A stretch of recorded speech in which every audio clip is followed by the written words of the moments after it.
Alright, what is up everybody? It's Lids, and we are back for some more Pyre Community RITE NITE, which means we're in for some good old-fashioned multiplayer Pyre, featuring first and foremost the members of none other than the RITE Club Discord server. So it begins. For those of you unfamiliar with the RITE Club Discord server, it is of course the best place to be for all things multiplayer Pyre. You can join said server by clicking on that link right there, provided to you by none other than Artemis Fowl.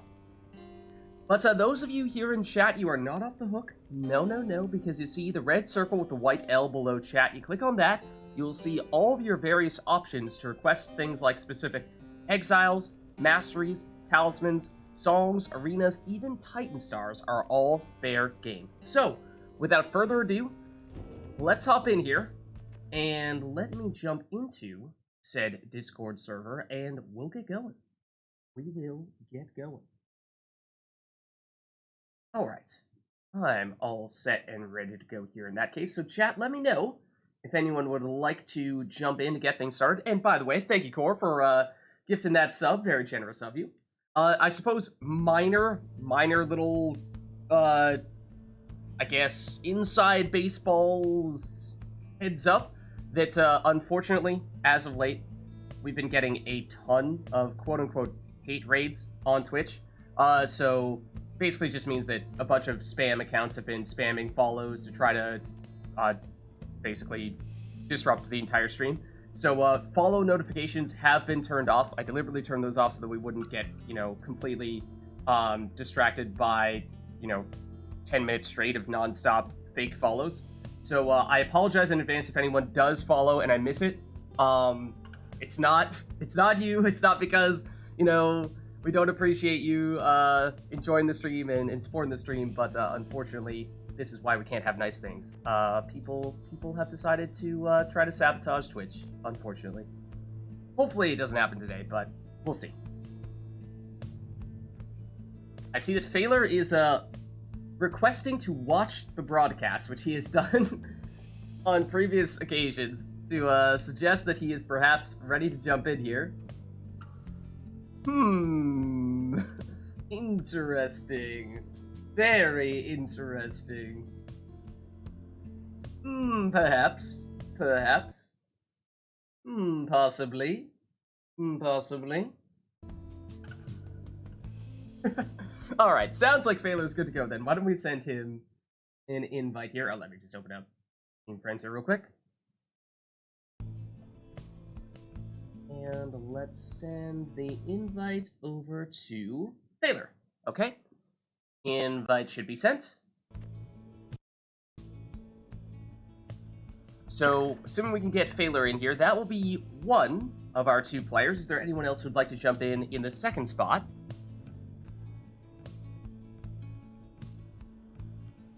What's up, Laughing Pineapple? How are you? How's it going? Good to see you.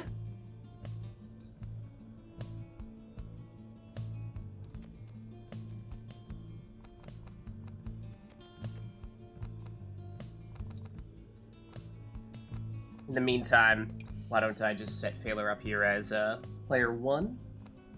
But yeah, let us know, chat, if there's anyone who'd like to jump in as the Failer just casually thrown on that Never to Return Fate Edition. Don't mind me, he says. Alright, let's set up player 1 here as Failer.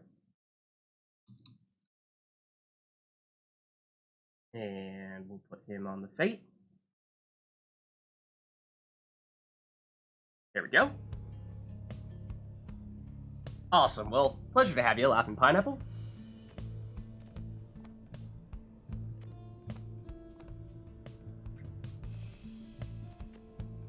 Sermon intro is on. Well, it will be now, but, sorry, Failer.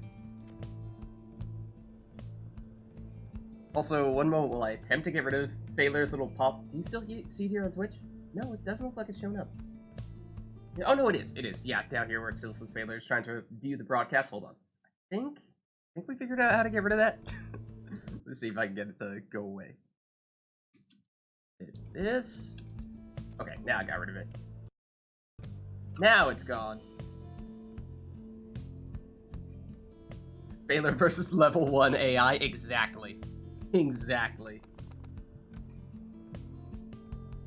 Yeah, we gotta have the Sermon on for the first one. It's just, we have that built-in mechanic now with the mods where if we have Sermon on and we have a version of Never Return on, and we have ourselves on Follow Solium, then it's gonna assume we're going into Liberation Rite protocols, and that's a whole ordeal. Just trying to make sure that we don't accidentally find ourselves doing that.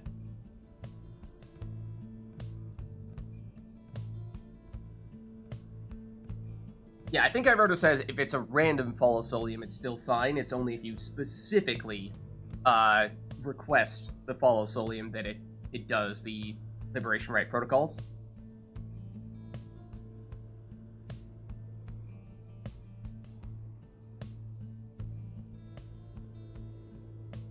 Yeah, anyone who up to the challenge here to face off against Phalar to start things off? Don't think we've gotten any volunteers just yet.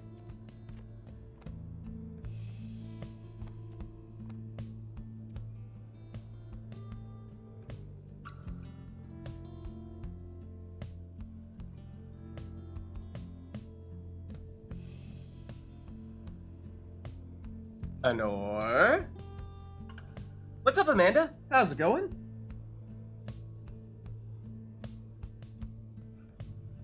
Right now, we have Phalar in. We're looking for one more to face off against Phalar. So if anyone would like to jump in, you are welcome to do so. Or says if no one else is interested in doing so, he can. I don't think we have any other volunteers at the moment, Core. Amanda says she could also jump in.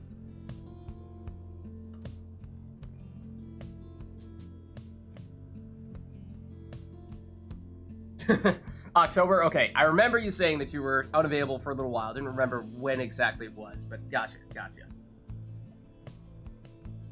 Amanda has not played in like 6 weeks. Okay, in that case, Core, if you're thinking you're going to be around for a little while here, why don't we get Amanda in first and we'll get Core in a little bit later? As Amanda says, it has been a while.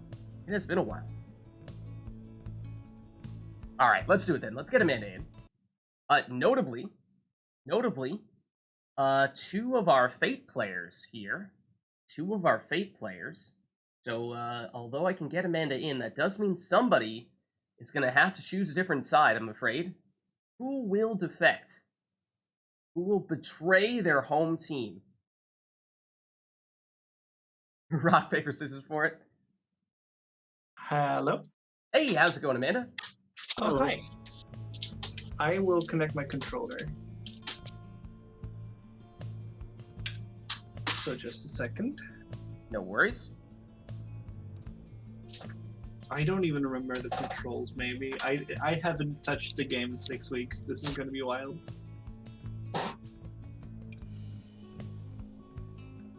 I'm sure it'll be fine.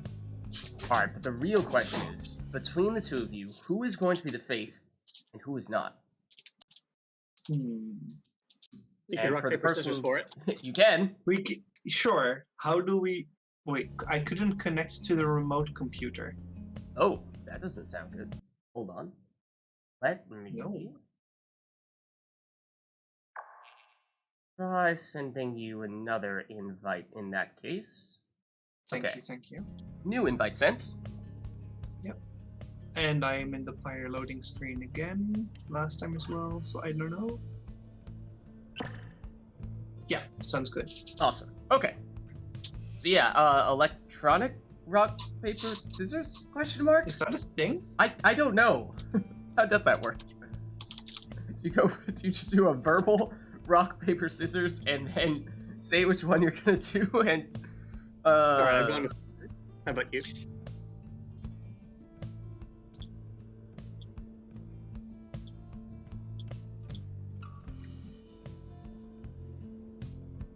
Or just do it since I was first, I get to be the one I want.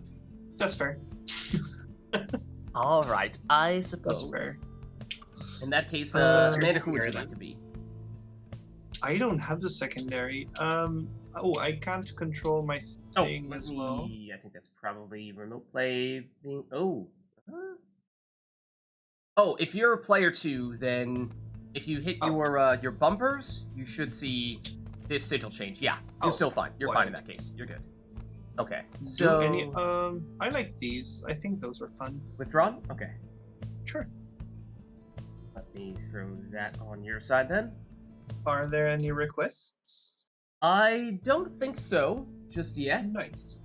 Just getting things started up here. Keep it simple for now. I know Anora's in chat, and Anora is evil, so... oh. I'm afraid. I don't know. Shots fired. Anora, are you gonna take that? The thing is, I don't know if that means... Anora, I don't know if that means you're supposed to now give some really mean request, or if you're supposed to do nothing at all, because, you know, if you do the terrible request, then you're just proving Amanda's point. Affirming the fact that... It's a lose-lose situation. Oof. Hold on, though. Why am I evil, Nor says. Oh. Okay, we do have a couple of exile requests, though, from a combination of Cam and Core, saying you need Pamitha and you need Sir Gilman. Baylor says you request saps. Okay, you know, that's fair. At least not 6. That is definitely, at that point, that's cursed right territory. Without a doubt. I love cursed rights. Well, let's get things started here, and keep it relatively simple for now, and just have a Gilman plus Pamitha request for this first one. Okay. And Amanda, did you get the chance to at least see what was going on last week? I know you weren't playing with us, but... No, was there something? Maybe. Oh no, did I miss a tournament? No, you're fine. No. You're fine. Was there a Falcon run? There may have been. I don't remember. There may have been, though. But, there's something else that, you may notice. Oh. Alright, Failer. So, select your team. Those are different clothes. They are. Pamitha is not usually purple.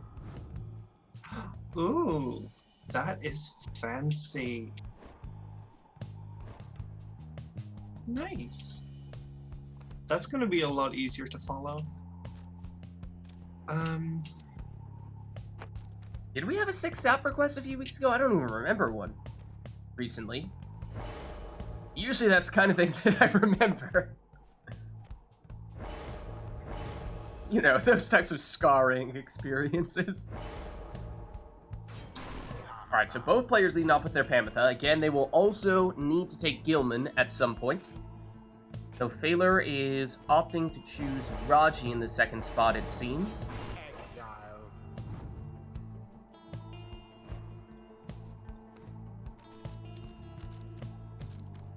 Oh, it made Pyre crash. Okay, maybe that sounds vaguely familiar in that case. Alright, and Amanda's going with a plunging Gilman here. Extra damage with the Curve Fang whenever he does do those plunges. So it looks like more of an offensive approach than what we're seeing from Thaler here, going with the Exploding Worm.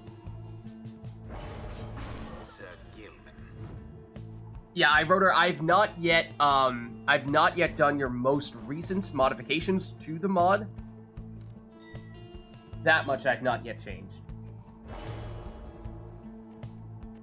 I was also kind of curious just to see a little more practice, trying to get the hang of exiles with different colors, seeing how it might feel this time around, because it was a little tough last time. It's like, hold on. That's not Udmilda. That was Morfred, even though she looks like Udmilda. Stuff like that. Like, that's Pamitha, plunging for 20 here for Phaler. But she had Prayer Bead, so she's back for this series. Here she is, though she goes down here. Gilman for Amanda. Speeds past, but not quickly enough to avoid banishment. Pamitha flies over the cast and into the Pyre here. With that Stubborn Flame, so that means that whenever Amanda is behind, Pyre will deal 10 less damage whenever he scores, and that can add up to be quite a difference maker. And to stop this time. Pyre back to Pamitha. And Harp pushes in for another 10 damage plunge, but as we were saying, I mean, it's cutting Pamitha's damage in half, which is a pretty big deal. That time, Pamitha able to push Pamitha away, but on the second attempt, Pamitha makes it in. Gilman for Phaler. Goes down. Forfeit, despite looking like Udmilda. Pamitha takes her out, but Gilman scoops it up. Taylor stops that attack. Has it back with Pamitha here. Plunging again for 10.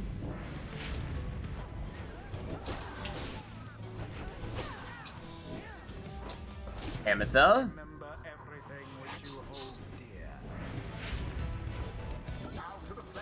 Now Gilman explodes. Getting rid of all but the other Gilman on Amanda's side, and here is Gilman making an attack here, but he's banished. Pamitha comes back, takes out the other Pamitha. Taylor on the attack with Gilman, he goes down. Forfeit, Pamitha takes her out, and flies in for another 10 damage.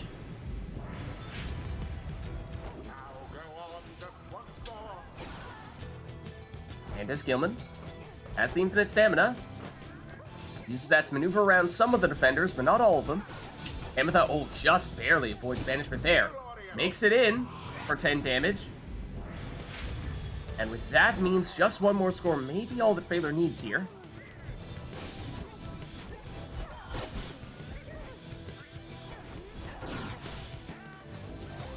Gilman, Pamitha, Pamitha with an opening, and makes it in.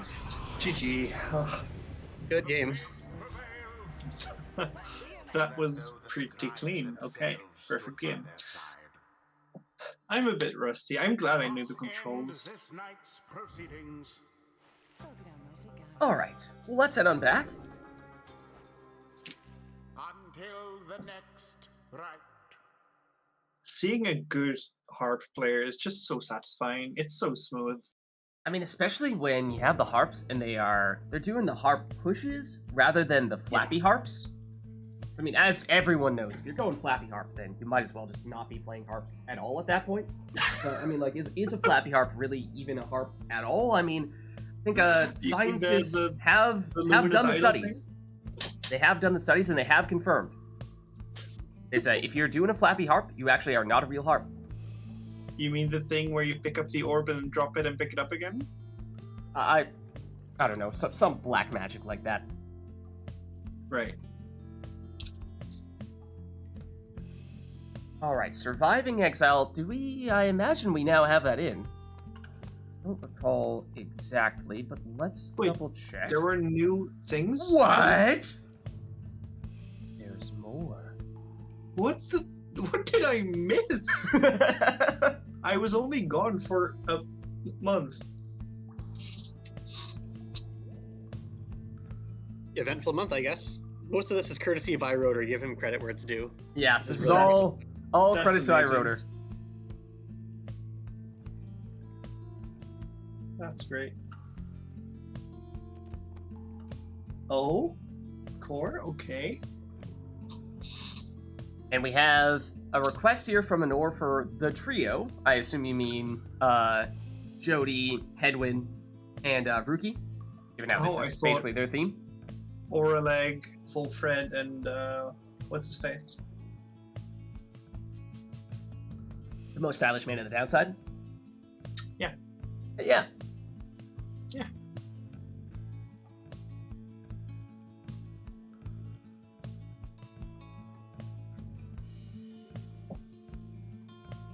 Alright, it looks like that's going to be it for this next one here.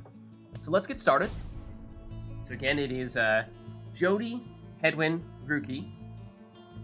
Other than that, up to you. Purple Hedwyn, here we go. Shall take on the withdrawal. Welcome. Yeah, they'll look a little different here, of course. Who shall conduct We'll see which the rites? order these two opt to take the original trio in. Rookie's the worst character in the game. What? I hate that thing. What? That's blasphemy right there. Blasphemy if I ever heard it.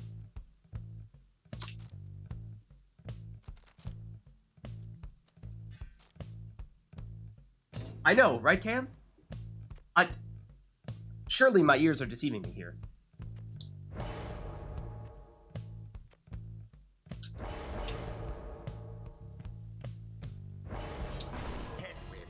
Well, interestingly, Phaler leading off with a Cur, which is more an offensive move, whereas Amanda leading off with a Goals Bracer Headwind, which is more of a defensive move. So a little bit of a different approach here from the two players. Phaler trying to go all out with the speed, whereas Amanda trying to stop Phaler and then maybe follow up with a counterattack.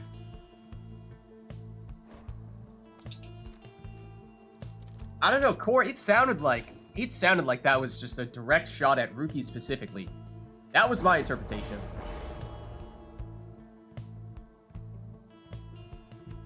Oh no, I love Curs. Curs are probably my favorite class, but I hate Rookie.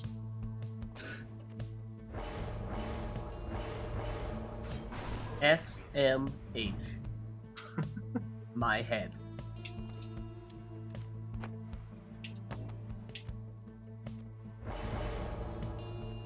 Ruh-roh?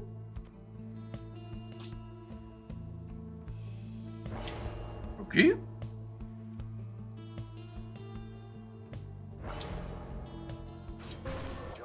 Alright, well here we go. It's the original trio on either side, though their color scheme may make it a little bit tough. Because that looks like Delbert there, but it is Rookie, I assure you. He's the first one to score here. We saw Amanda take some additional starting Pyre life. But look at that, there is the power casting we were talking about, but it's Phaler starting things off with that this time.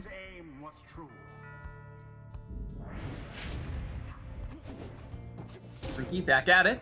Of course. Now Phaler's like, alright, I'm on a mission here. Gotta prove Amanda wrong.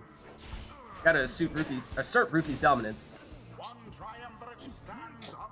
Edwin once again, the big power cast with Gold's Bracer, setting up the easy score here. And now the arena's starting to get smaller, and we'll continue to do that as well, as Rookie scores once again. Rookie brings back Headwind, but gives Amanda time to counter with her Rookie. Phaler, blocked, vanished. Jody for Amanda. Back to her Rookie. Back to Jody. Rookie. He's down. For Yorp here. Headwind trying to set up the big power cast. Doesn't need it here though. Just runs into the opposing Headwind. Rookie back to defend. He's down. Time, perhaps. The full 20 damage throw here from Phaler. Do a taunt. Rookie doesn't need one here. He's plunging for another 20. Headwinds take each other out, but Rookie brings his back for Phaler.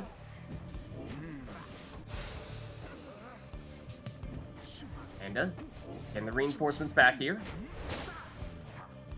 Rookie, oh, he's out of stamina here. He goes down. That means no defenders for the next second or so. The throw from Phaler is enough to finish it. Good game. Good game. And what a crushing victory it was. Dang. I didn't expect you to just ignore my shoulder smashing middle nomad so easily. That was impressive. Well, I've been doing it for literal years at this point, so it's kind of practiced. What's the best call there? Do I just go Cur in the middle and see if I can fight you for possession? Yeah, I went for Prayer Beads, which is the offensive option. The other alternative I was thinking was to go Cur with Titan Tooth. Yeah, I was grabbing the orb and then Yeah. try and like stun and get the scores, but yeah. I was thinking that for a second as well, but I decided on shoulder smash nomad anyway. But it's just too slow in those first seconds. if you stay near your pyre and just sort of wait for me to come to you, that's kind of the that's kind of the defensive sort of strategy you need for Kurz. Because in that case, I would have had to like just take the shoulder smash, switch to headwind, and then try and just power cast my way through. But you also have your headwind still, so just kind of you can aim better and cast faster. Right. Oh, it's rough. That would be interesting. Yeah. All right. Well, chat, is there anything we'd like to see for the next one here?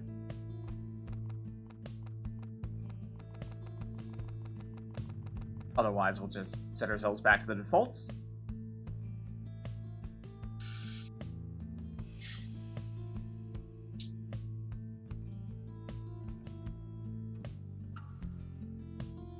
Oh, okay. Okay, we've got another treat here coming from iRotor.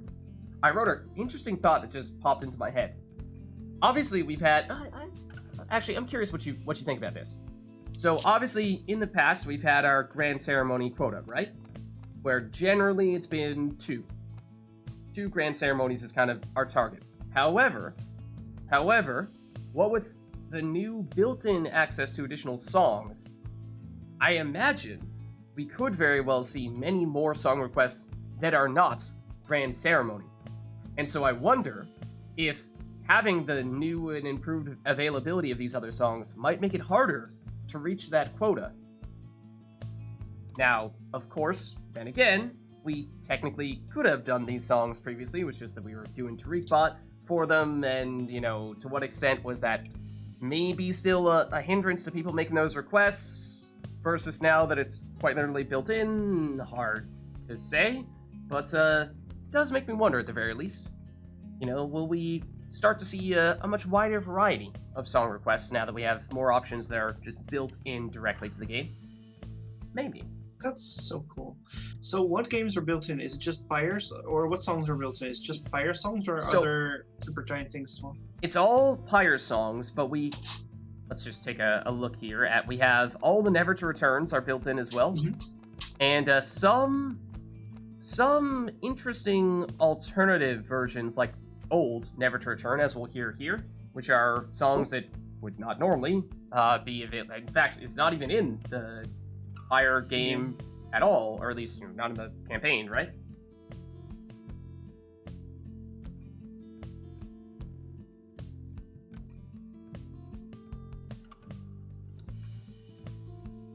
Anything else besides the song, though?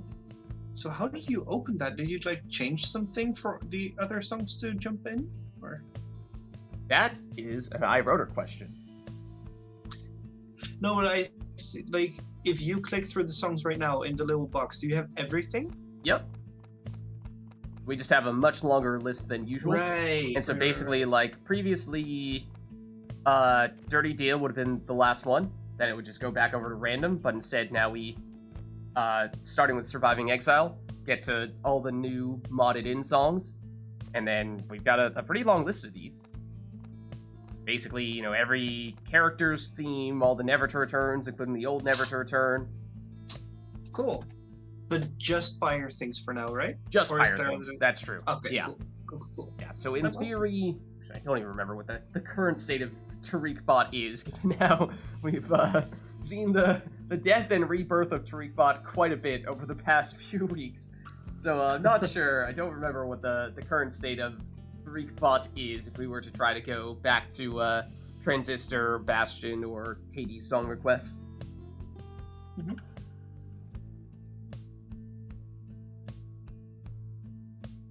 Alright, looks like that's it for this one, though. Did we get an arena request for Bridge of Gold? Okay. Bridge of At the Gold. very end. I wrote, was Ridge of Gold one of the ones that has a special effect on the songs? I didn't think so. Shall now face the withdrawn. No, it's not? Okay, just checking. Welcome. Who shall conduct the rites? There was no request, right? No For, requests for anything else, so you're free to take whatever team you'd like here. Alma. Just didn't want to get the... okay, gotcha. Was deliberately to prevent us from getting an alternative version.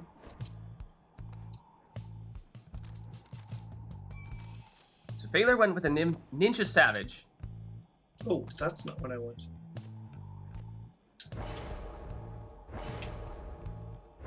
Oh, very laggy for me right now, but that'll Ooh, fix itself. I can I'm sure. I can uninvite you, reinvite you if it gets bad. Let me know. Yeah, no, it's okay for now. Just a bit of FPS lag and audio hanging, but Okay. it's fine. Phaler seemingly starting to set up his All Fate team here. Amanda, we saw in the first spot, take a classic for her, Leeching Dalbert.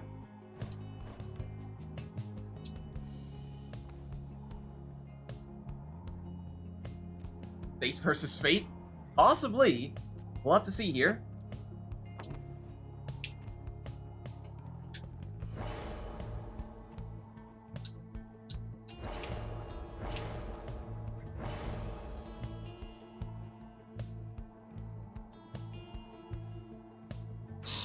No, Amanda going for additional starting Pyre Life and additional rekindling, maximum rekindling there. So going all out in the Pyre Life, which is usually what we see Amanda do in one way or another. A voluntary sap. What is this? I What is usually this do it madness? with demons, but this looks fun. Okay. Who even does that? Meanwhile, I wrote her in or like, but I do.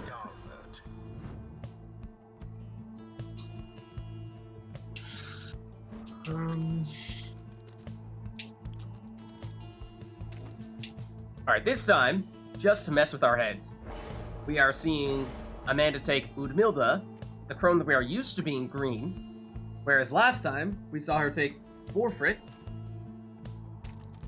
who is normally not green, but because of Amanda's team, had her color change. Well, okay. I spoke too soon.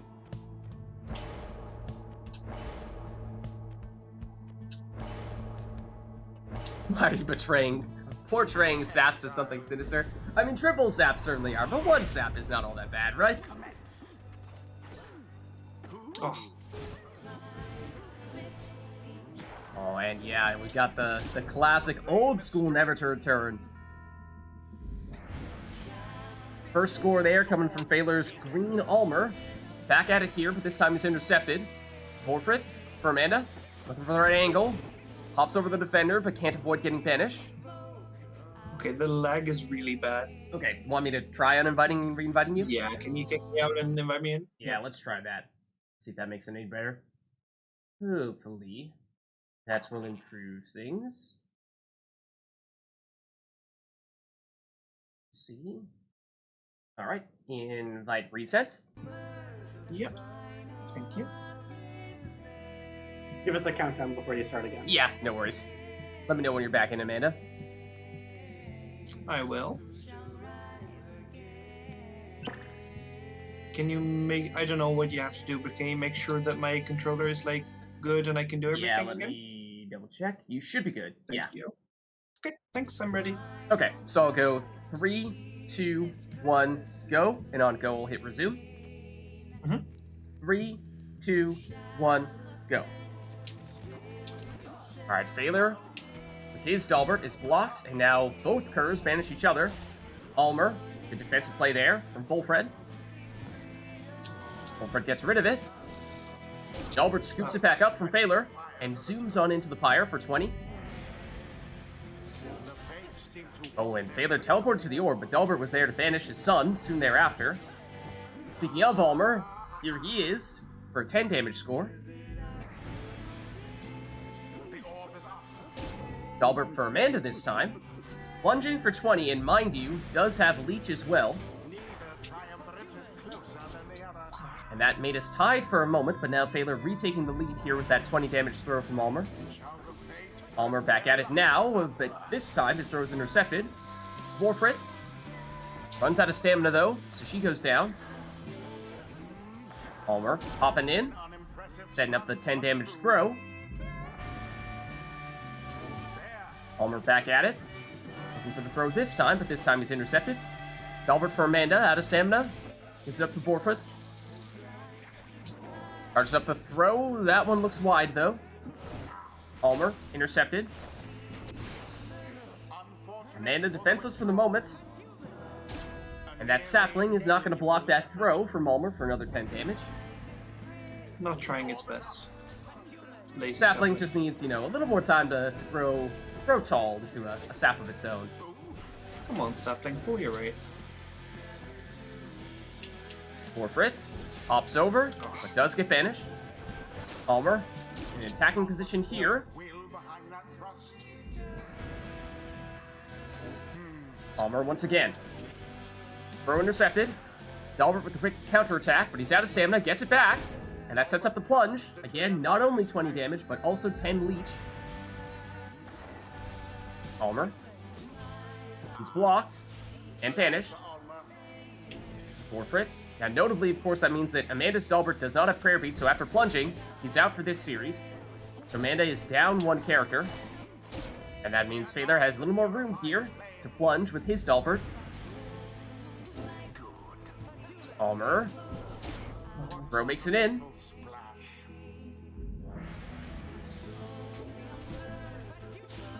This time, Ulmer chased down, though. Dalbert for Amanda.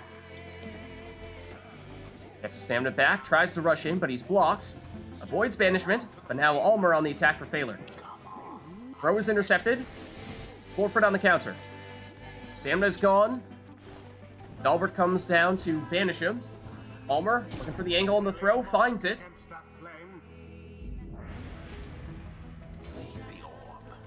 Ulmer, Dalbert chases him down and does so successfully. And Dalbert chases down Dalbert and plunges here.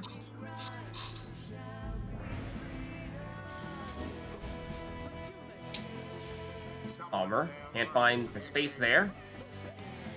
Now it's Forfeit for Amanda. Saving the stamina, but goes down. Ulmer for Phalar. Beyond all reason. Hits the throw and triggers the rekindling here. It's 50. Into the adversary's flames. Ulmer banished before he can get the throw off. So Amanda, looking for the right opportunity here. Starts making a move with Dalbert and makes it in for 20. Let's go. Ulmer. His throw makes it in here. And because Amanda was in the lead there, meant that Stubborn Flame was not active, so Phalar that time dealt the full 20 damage rather than the 10 we were seeing previously. Same instance here. However, now that Phalar is in the lead, means that he'll be back to dealing 10 damage with those throws. That means Phalar not able to win it on this score here. So Amanda still with some time. Forfeit. Tries to hop over, but she's blocked and banished. Ulmer. Spin Phalar's leading scorer. But doesn't have time to get the throw off here. Dalbert. Over to Vorfrit. Back to Dalbert. Has the speed and makes it in for 20 damage. That means we're all tied up here. Oh no, sorry, 20 and 30 apiece. That means slight lead because of that leech for Amanda. So one score would be all that Amanda needs here. Phalar would still need two, though. Amanda! Let's go. With the winning plunge. Good game. Good game. Nice. They brushed aside their adversaries without too much trouble. Nice. The rite is complete. GG. Until the next rite. Alright, of course, we'll head on back here. And chat, let us know if there's anything in particular you'd like to see for the next one. Otherwise, we'll just go back to setting up our defaults.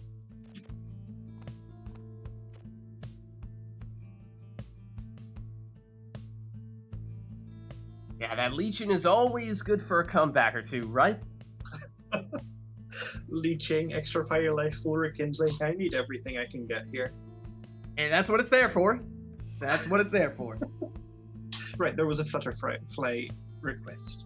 Okay, okay.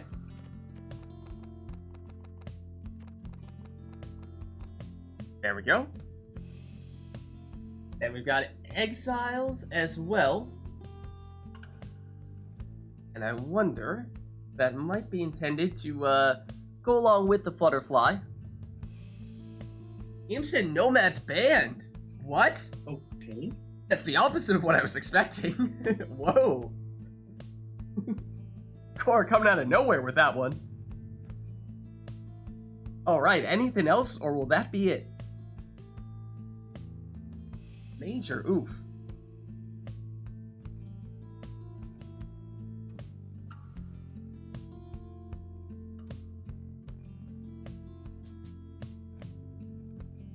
No imps and no nomads. Okay, so we're going triple sap, both of us? Could be. Could be. Absolutely. Absolutely, that's the only logical decision, right? Surely.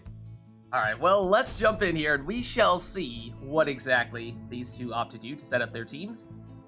Just no imps and no nomads. The fate versus the withdrawal.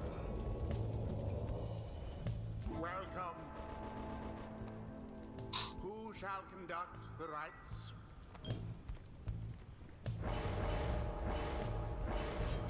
And for Phaler, that means leading off with a Crone Salute Bertrude. So bear in mind that does mean Phaler can, at one point during this rite, turn all of Amanda's characters into defenseless howlers. Oftentimes we see people use that at the end of the rite as a final way to get your winning score. Gosh, I cannot click. There. And of course, we saw her have success last time with the Leeching Dalbert, and goes back to him here.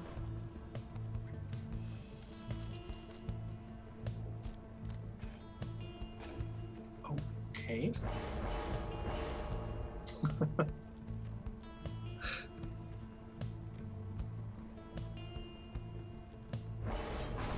And you don't see that very often from Phaler.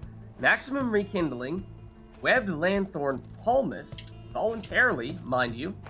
I mean, sure, you can't take the imps and can't take the nomads, but still, had other options, and it is not often seen take those saps, and yet we also see Amanda doing that here as well. I mean, they were joking about doing all saps at the very beginning, but of course we saw neither of them take a sap in their first spot, so not like we're actually going to see that happen. Meanwhile, Phaler taking a Prayer Beads Pamitha in his last spot.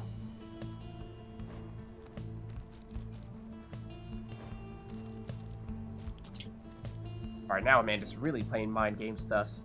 As the Green Raiments, and it's not Forfeit, it's Bertrude. Of course, again, the person you'd be expecting this to be would be Udmilda, but does take the leech on her as well, and of course, Bertrude is capable of scoring a lot of points, and so that is a lot of leech she can get as well. That's everyone down here on Amanda's side, though Dalbert comes back quickly. That throw is unblockable, though, so it'll make it in for 30 damage here. That's a lot of damage. The orb is taken. Throw here, don't think that technically got off. That was just Bertrude getting banished, and it just so happened that when she dropped the orb, it flew in roughly the same trajectory you would have expected from a throw. So despite it seemingly going straight at Amanda's Pyre, did not count as a score.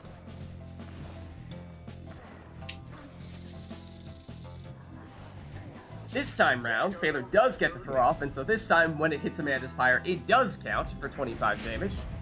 Show of strength from the withdrawn foes. Bertrude down.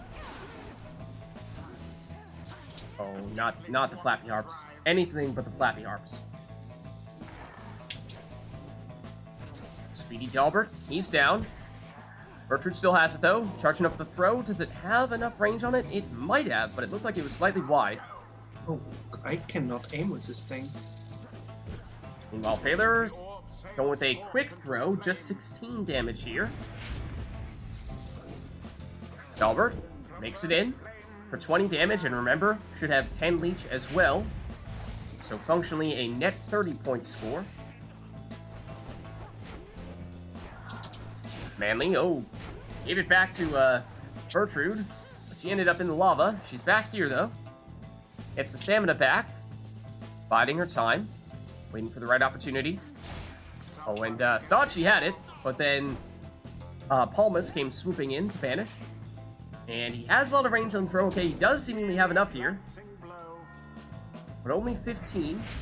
May have seen Amanda take Stubborn Flame on Bertrude, reducing Failur's damage by 10 whenever he's in the lead. I think that's what we're seeing here. Much, though. Wow. Classic Lava Pound. Indeed. Indeed. Delbert still has it here. Trying to snake his way into the Pyre, but he's blocked again. Bertrude for Failure. Lunges here for 20 damage. But she does not have Prayer Beads. She's out for this series, but then again, remember that Failure does have that Crone Salute, so he can get what is more or less free score at one point during this ride, and he has not yet used it. Then again, of course, we do see both players have saps, and therefore likely do have some rekindling. So Failure may still wait a little bit longer, even once he does get Bertrude back before doing that. Amanda with a 2-pronged attack, but both of those prongs dulled here. Meanwhile, it's Failure plunging here for 10. That means one more score should be all Failure needs to trigger that rekindling. But that throw is slightly short, so that's not going to do the trick. The slowest of casts, but just enough to set up the score here for Failure. And so that is the rekindling. That throw just wide. Amanda gets it back, gives it to Dalbert. Bertrude. Back to Dalbert. Who's it going to be? Nice. Not Bertrude. Not Dalbert. Just Manly back to defend right now. And that throw hits the target here for 20 damage. Now remember again, Failure has that Crone Salute because of Stubborn Flame. I don't believe he's currently within striking range, so likely looking to score one more time before he activates that, which means Amanda is running out of time here. No, I'm fine.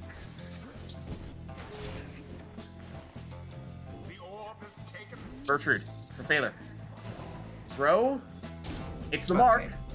GG. That drops Amanda down to 10. Here is the salute. Oh, and there is the score. Good game. Good game. You have infinite time if you never get scored on. This is true. This is true. But I think you know what I mean. This night's proceedings. Alright, let's head on back then. GG, you two. Until the next fight.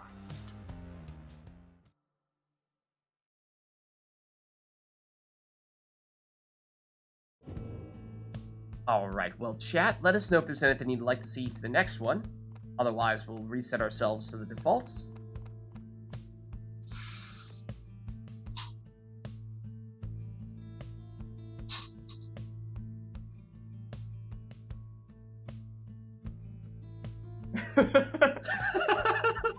Alright, Anor. Fair point. Fair point. It's not only because of your sub request, there are other evil requests you do. But that's fair. Or maybe a little closer to the mark.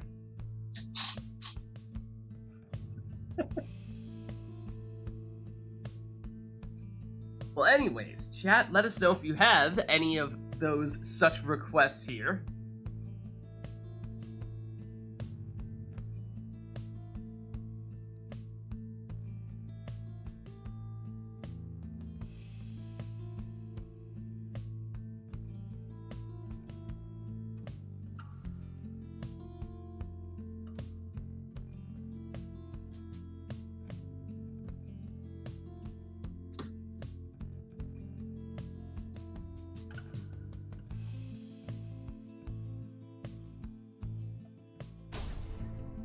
And seeing no such requests, let's jump back into the action. I And I hear the water. No. Yep. No, stop. Okay, it's Fall of Solium. The withdrawn. No boat. We can all breathe a sigh of relief. Who shall conduct the rites? Lids, we've got Falcon Ron. Oh dear. Oh dear. Wait. Oh, Speaking of cursed requests. I have never seen this. I don't know what this is. Speaking of cursed requests. Nor says, hold on. I can one-up all these triple sap requests. No, it's time. It's time for Falcon Ron. Well done. Well done, Anor. Alright then. Well, normally when someone requests Falcon Ron, I would say, let's get him in here. That is no small feat, of course. However, Anor, I assume that is not feasible in your case, unfortunately.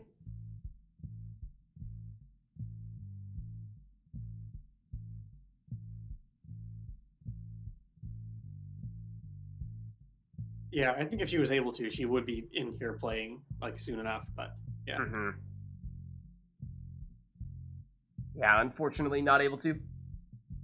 Not Not what's today. going on? Well, alright. In that case, we'll just have to, embrace the Falcon Ron madness without you, Anor. But, okay, well, I mean, have we tried? I think we tried. This might have even been last week. Didn't we try adding in the additional Falcon Ron sounds with the new Tariq bot? And I'm not sure if we were able to make it work. I feel like we attempted, but we were unsuccessful. if you only have them on YouTube, then it's not possible. But if you upload them Yeah. to most other websites, then it'll be all right. Out of curiosity, okay, yeah, all right. I may see if I can find a way to set it up in that case in the future, but I'm afraid that means at least for now, that is not an option for us to add the additional Falcon Ron sounds in the background, unfortunately. So we'll just in that case need to, embrace the chaos of Falcon Ron. Alright. Wait, well, I just realized because all the song bots got removed. Did Tariq bot die? Several times, in fact. Oh no! He died and got reborn, and then died and got reborn again. We have one now, but it can't play anything from YouTube because of those. Yeah. Yeah, because of the same reasons for the others. So. Yeah. Yeah, I know my D&D games are now musicless, which is sad, but I'm sure something will be figured out soon. Are there any requests for? Just Echoes? Falcon Ron. Just Falcon Ron. Okay. What does that mean? Oh, you will see. I know. I'm scared. I don't like this.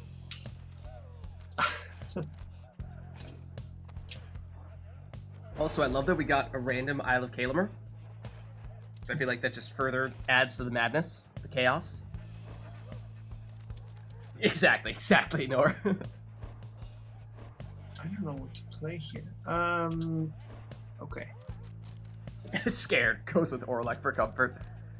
We shall see. Orlek, save me, please. Orlek looks like he gives really good hugs, though. I mean, maybe before the whole, traumatic event that made him very grumpy? He looks huggable. Okay, I'll let you do the hugging. In that case, I'll keep my distance. He looks wonderful. Those He's horns just look rather large and pointy, so I think I'll pass. He's a happy, cuddly boy. He's fine. There aren't a lot of huggable characters in this game. There absolutely are. Wait, did you say there are not? Not a lot. Tizo is nah, I don't like Tizo, Tizo. Messenger Imp, is the great. Curs, The Stowaway. Curse Mine is groupie.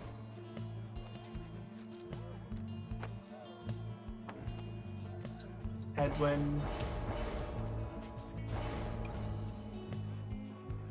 Amanda's just full of the hot Rookie is- takes today. No way. Alright, well. Here we go. Nice. Taylor getting things started here with 30 damage throw.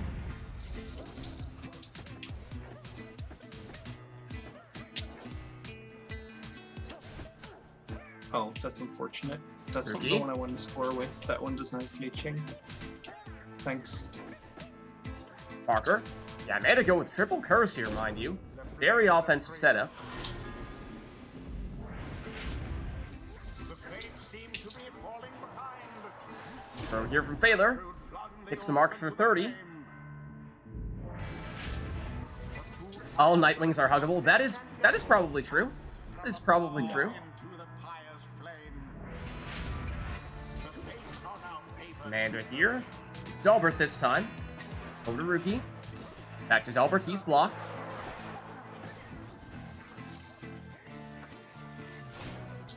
Bonk.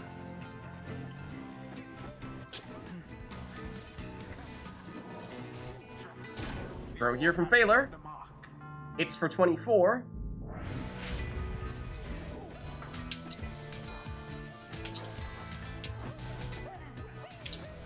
Indeed. Indeed. No!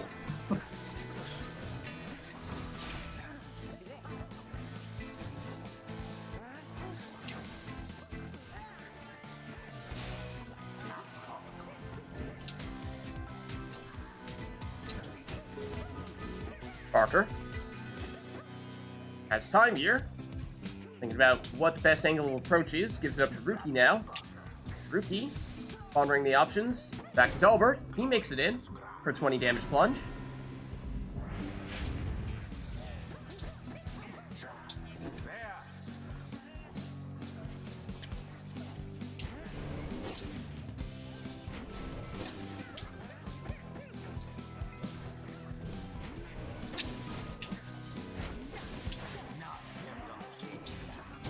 It has gone in. And they're there with a 30 damage Wait, I sword. don't have rekindling. I have to be more careful. No. Oh, and look at this, Oh, Phaler. rip. I thought I had rekindling for some reason, but I'm playing triple cur. Has not scored yet for reasons unknown. I mean, oops.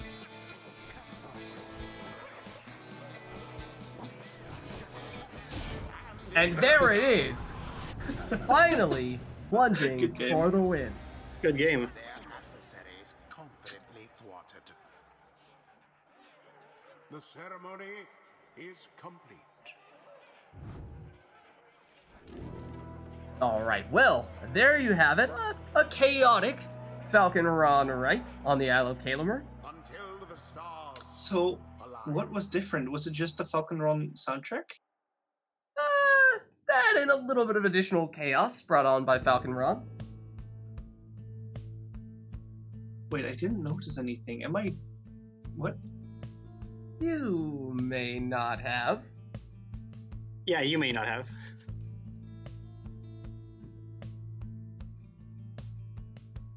Okay.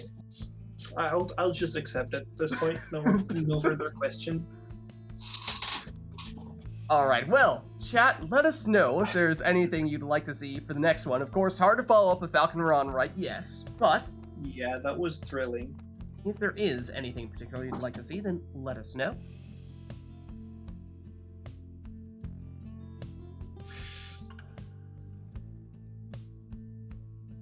Oh, excellent. Yeah, Core choosing Exiles here. And Glorious Tradition. Tizo first. It's in the first slot. Okay, anything else there? Or is that all, Core? Just Tizo?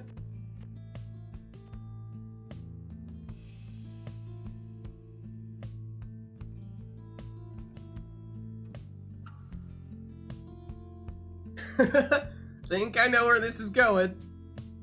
What? Oh.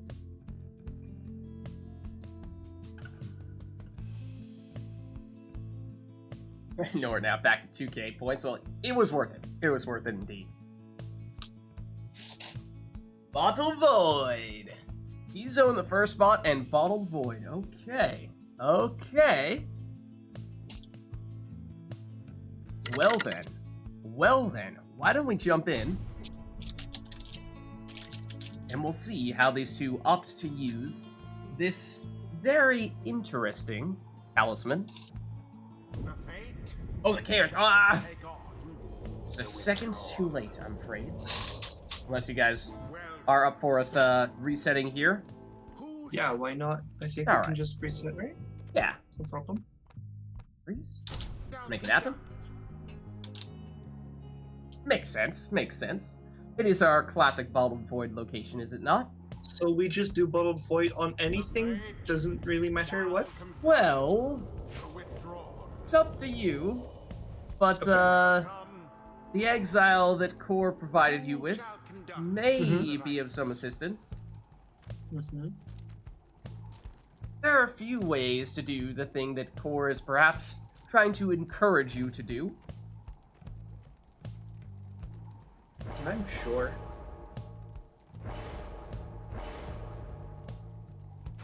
Okay, they're going with an offensive Tizo here, though. Prayer beads on him. You don't see that very often. Outside of maybe the times when we see people go 100% imp.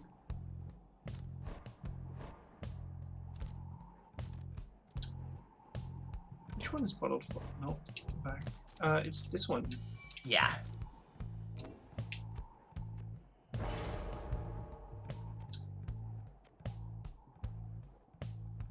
And Phaler did not do the thing that I was thinking, perhaps. Core was setting people up for when he said that people ought to use Tizo in the first lot. Whereas Amanda did.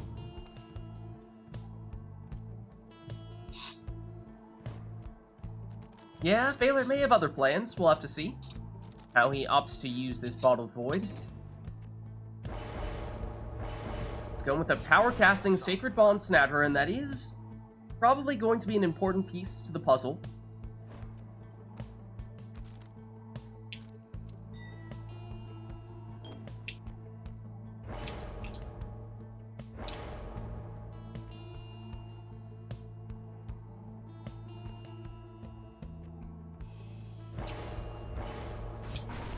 And Amanda going with a quick throwing stowaway.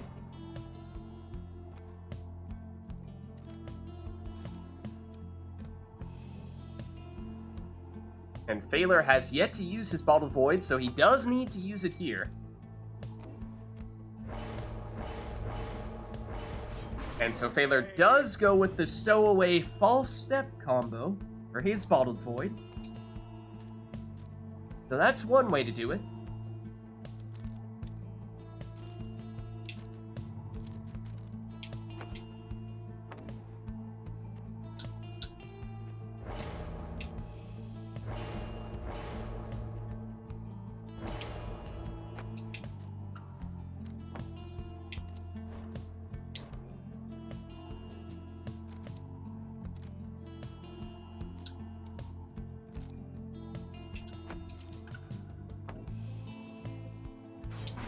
But Amanda has the other. So, brace yourselves, chat, for some special Bottled Void shenanigans. Starting here, the withdrawn. and, well, brace yourself, because it's going to be hard to keep track of it at times, of course. Snadra through the portal and triggered Tizo's Bottled Void. What happened there? Phaler doesn't have anyone to stop him from plunging here for 20 damage. Phaler's Tizo vanished here. Was the last of them. Amanda's down as well, but that was the last of Phaler's exiles. So that means plenty of time here for the quick throwing stowaway to get into a 20 damage throw. Each pyre now burns no more brightly than the other. Such zeal. All of Phaler's exiles down here means time again for Amanda. This time it's with Snadra. The withdrawn gained the upper hand. Oh, and Amanda triggering that Bottled Void when she goes through Tizo's portal. That's the combo she's looking for. Snadra down this time. Tizo banishes the would-be attackers, but 'Tis what the scribes then again, Phaler able to counter here with the 20 damage plunge. Coming from the stowaway, but she does not have Prayer Bead, so she's out for this series now for Phaler. Meanwhile, here's Amanda, the quick 7 damage throw coming from Tizo. That does bring back all of Phaler's characters, though. tried to set up the throw there with Tizo, but it gets intercepted, and now everyone on both sides gone. Looks like Baylor's going to get the stowaway back first, followed by Snadra. Throw intercepted. Tizo moves in, banishes almost everybody. Snadra picks up the orb, back to Tizo, back to Snadra. Stowaway. Plenty of room here. Was flung right in. Now go. Tizo versus Tizo. Baylor's moves in and does the banishing, as does Amanda's, though Amanda's does not explode and therefore does not set up a portal. So Snadra needs to walk up the old-fashioned way, but still has plenty of time to do so. Once more like that, and we are finished here. Baylor's Tizo just goes straight in for a 15 damage plunge. And he had prayer beads, remember, so he is coming back. Thrower intercepted by Snadra. Stowaway brings back Tizo. Not that it's needed here, because that is the winning throw. The withdrawal failed. Shit. Good game. The rite conducted with aplomb. The rite is done. GG. I Alright. completely forgot to use my ninja ability on the Savage. I always forget. Until the next rite.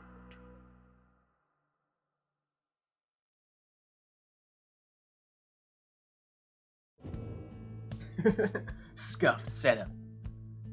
Alright, well, chat, let us know if there's anything you'd like for the next one.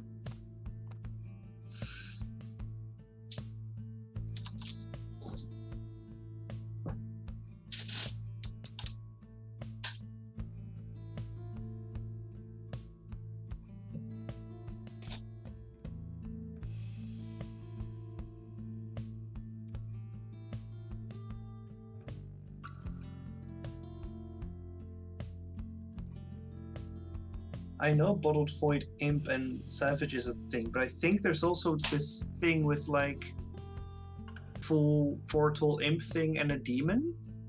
I mean, you had it with the imp. You had it working, where basically Oh you my! put it on your Tizo in that case. You explode with Tizo, and then you send someone through, and as long as you have the Sacred Bond ability on a Nomad, whoever you send through that portal is going to revive Tizo, and when you revive him, you're going to trigger Bottled Void, and that's going to cause an explosion. There's a really big bug in my room. I'll be right back. Okay, no worries. You deal with that. That sounds like that is important.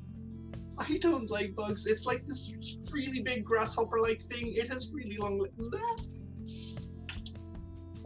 Well, Get off my phone! in the meantime, while Amanda is dealing with that, let us know, chat, if there's anything you'd like to see for the next one. Good luck.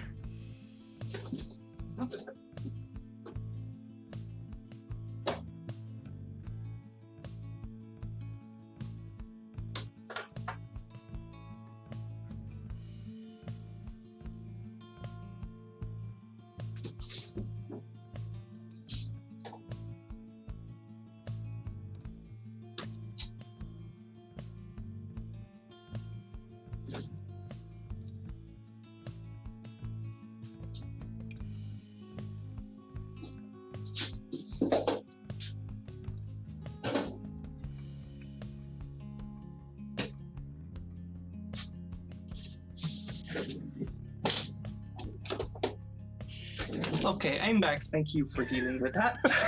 The deed is done. It is currently caught in a container, and I'll put it outside in a bit.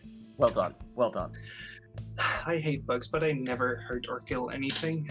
Bugs are great. I own a pet tarantula. I was gonna so say, don't you have a pet tarantula or something like that? I do. Hold on, this doesn't add up.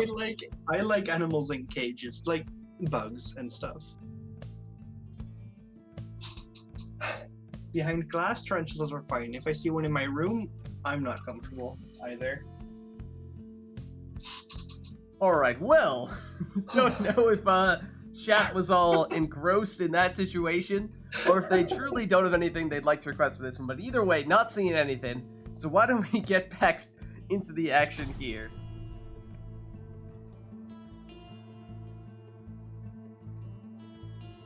Don't think it was a cricket. It looked more like a grasshopper.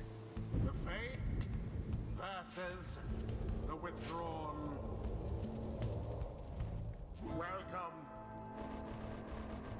Who shall conduct the rites? Yeah, so no requests here, so you're free to take whatever you'd like. Taylor will start out with Ulmer. Cool.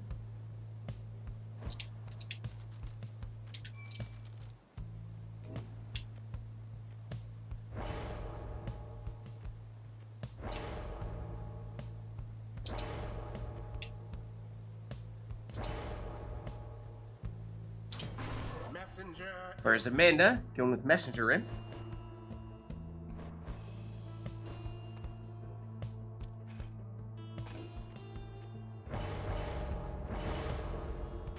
Exile. Taylor with Raji, so that's member 2 of the Fate. See if he goes with his classic all Fate setup here.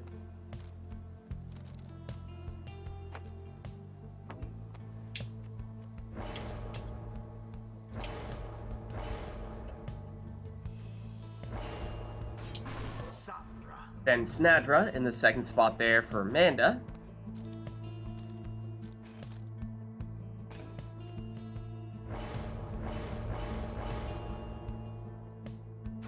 And not an all Fate setup there from Phaler. In fact, goes with the Crone Salute. So again, mind you, means that at one point in this rite, Phaler will be able to turn all of Amanda's characters into defenseless Howlers. So keep an eye out for that.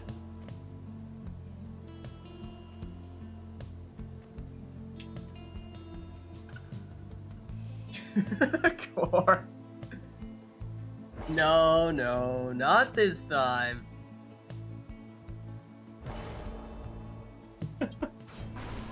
No, surely Amanda doesn't have bottled point on this imp, right?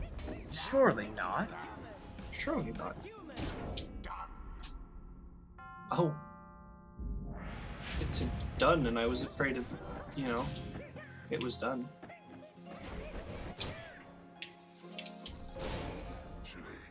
But wait. Hold on. Well, I guess. Well, it's Ignarius, plunging for 30. A show of strength from the Fate's opponent. Throw there, intercepted by Snadra. Messenger in. Does explode. Oh. Does trigger that bottled void. But Phaler is not distracted by it. Has enough distance between him and the bottled void to still get up that score. A banishment.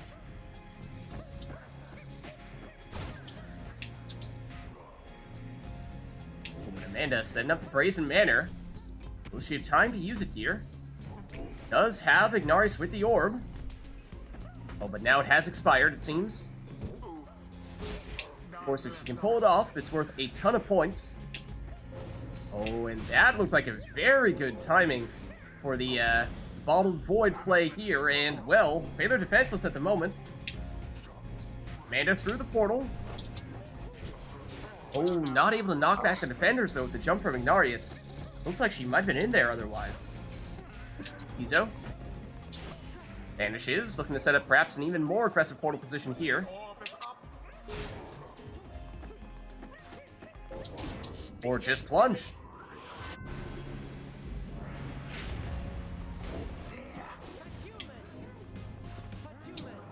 Throw intercepted by Snapper again.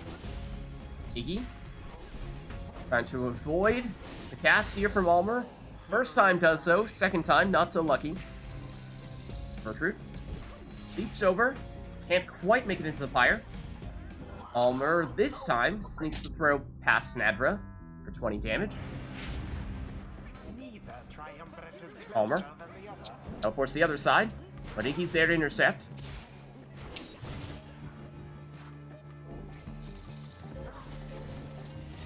Ooh, Snadra does trigger the Bottled Void there, but did not work nearly as effectively as she might have hoped. Meanwhile, Bertrude plunges for 25, Perhaps the scribes of and she had prayer beads, so she's already back. There goes the orb.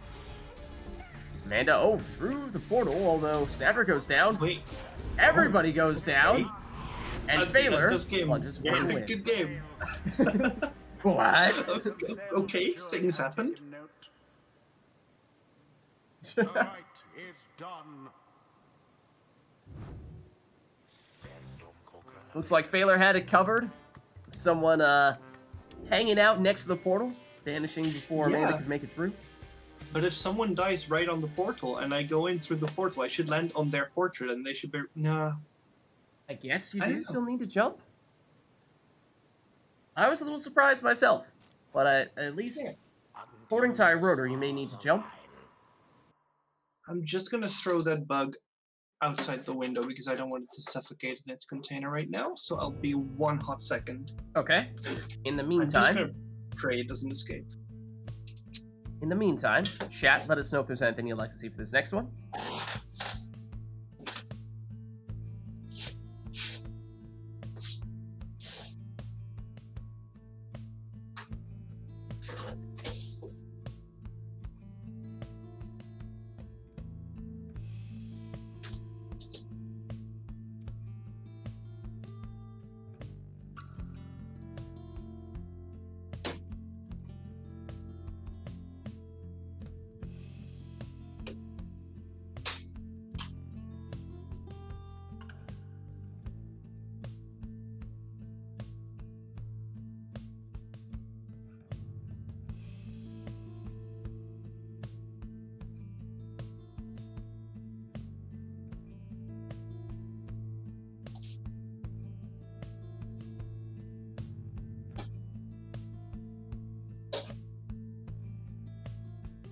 Just waiting to see if we hear any dramatic complications through this endeavor to remove said insect. Heads up, guys. I'm probably going to be maybe 2 or 3 more rights, then someone else can swap in. All right. Okay, hi friends. I heard something about swapping out. If someone wants to jump in, I'm totally fine to swap out right now, if anyone wants. All right. It sounds like Phaler's saying he's going to swap out in 2 or 3 rights, and Amanda is also willing to do so. So anyone in chat who is interested in getting in on the action, then prepare yourself accordingly. Maybe looking to get some new people in soon. Yeah, if someone wants, I'm down to swap out anytime. Just let me... Oh no, what is this? Oh my goodness. For honor, this... Oh. Cool, next match. So I'll swap out after this one. Okay. All right then. Well, no talismans, no masteries, and song locked in means there isn't too much else for us to do here. So let's get going in that case. Just all about the fundamentals, indeed. The fate shall Alright. the withdrawal. For anyone following the saga, the bug is now safely outside. Edwin, Well done, well done. who shall conduct the rites? No, not an imp. This thing. Sandra. Of course, character selection much quicker this time around with no talismans and no masteries to go with. Just purely a matter of class. Sandra. And, well, it seems as though we're gonna see a whole lot of nomads. So here goes nothing. No. Edwin banishes 1 and hops in here for 20 damage. Of course, no one has prayer beads here with no talismans. Snadra, she goes down but passes it over to Lendl, then back to Hedwyn. Hedwyn retreats, but not for long. That was the last of Amanda's exiles, though now Snadra has returned. But she's down. Now it's Lendl to defend, but that's not enough to stop this score here from Phaler. That does now mean that Phaler is down 1 Snadra. Tis taken. Lendl for Amanda. He's banished. Edwin But once again, Hedwyn plunges into the pyre.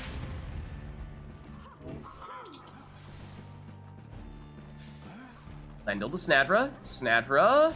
Oh, nearly found a way to elude those defenders. Lendl. Playing ring around the rosy here. to each his own. Does eventually go down, though. Oh, look at this. Amanda was defenseless. Lendl does come back, but then he goes down. So Snadra returns here, and gets Snadra able to avoid the other Snadra. No more than a lick of flame remains. Edwin. Snadra down. Lendl. Lendl down. Baylor's Lendl. Waiting for the right opportunity. He's blocked and banished. Now Amanda on the attack. One Nomad from each side. Snadra. Ooh, blocked at the last second there. Lendl. He's also blocked.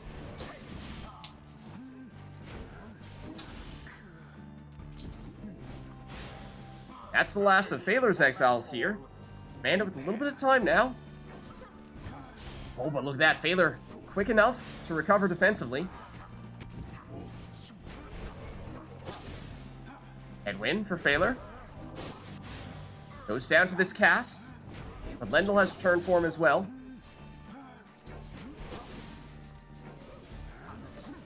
Phalar back to as full strength as he can get, with Snadra gone permanently. So after Lendl goes down, now Amanda with some options here. Has Phalar outnumbered, or at least did, until now.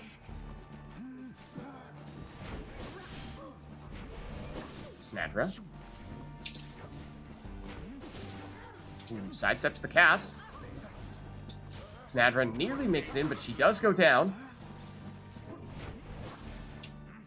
Lendl. Pushing offensively here, but he does go down as well. Snadra. Makes it in here for Amanda for 20.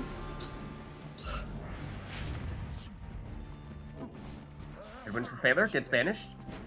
That, of course, means that Snadra is gone for this series for Amanda, which means right now she finds herself defenseless here, and of course, no rekindling. Good game. So that means that will do it. Yeah, when all the gimmicks and talismans are out the window, the better player just wins, and I'm afraid I've got a bit to learn. The ceremony Good game. complete. Well, GG? Yeah, good game.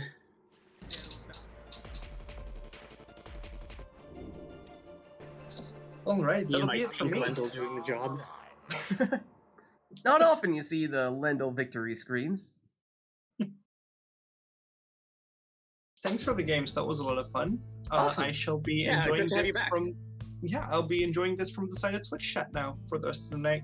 All right, well, Awesome we stuff. will see what Amanda Don't does miss our to new exact Liberation event. Right intro. It's great. Yes. I'll stick Yes. around, I'll be here. Awesome. Awesome. Well, thanks for stopping by, Amanda. Yeah, see ya. All right, and that means Amanda is swapping out here. Is there anyone who would like to swap in for Amanda in that case? I think we had at least one or two people saying earlier they were looking to get in. 4 can get in? Okay, awesome. In that case, let me start setting up core here. Let's see. Does... I'm also very nearly ready to swap out. Said Okay. before, so if Okay, anyone yeah. wants to get in super soon, then yeah. Just Alright, so stay heads in up the chat. Phalar looking to swap out soon as well. Core, I'm not currently seeing you on Steam. Not sure if you're not logged in at the moment. Oh, hold on. I take that back. I take that back. I do see you. No worries. Invite sent.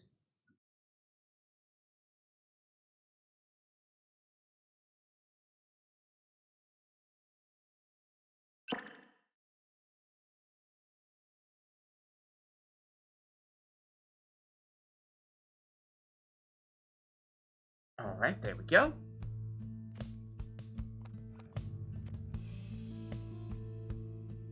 Okay, and chat, let us know if there's anything you'd like to see between Phalar and Core, based on how Phalar's saying that he's likely looking to swap out soon. May mean this is one of, if not our only chances, to set up anything in particular again between Phalar and Core. Then again, this will be Core's first match of today, and so maybe we still try to give him a chance to warm up a little bit. Then again, that is up to you.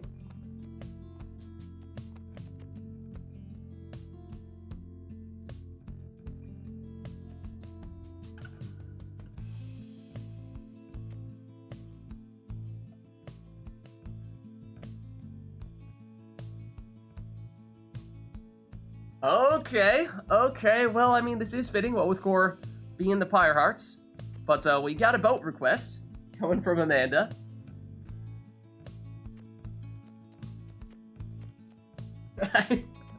If I didn't get to suffer today, then someone else has to instead. Okay, well, at least at the moment, that's looking like that may be all. So why don't we get started in that case? Won't do anything too crazy on Core's first match.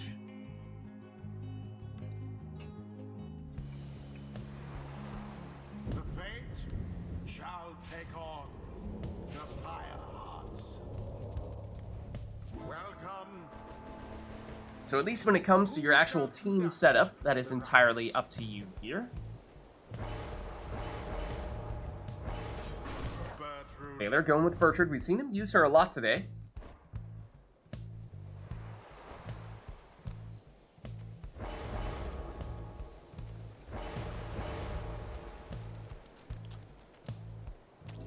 And Core will use her as well, the legendary talisman, so she'll be able to cast through barriers. Also saw Core take the Stubborn Flame, which means that if Baylor is in the lead, he will deal 10 less damage. Exile. Taylor then going with Raji.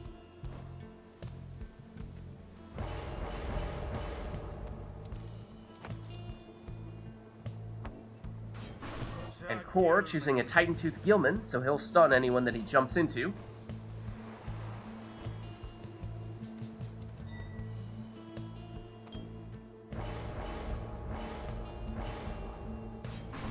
And lastly, a quick throwing Ignarius from Baylor. Don't see him choose demons voluntarily all that often.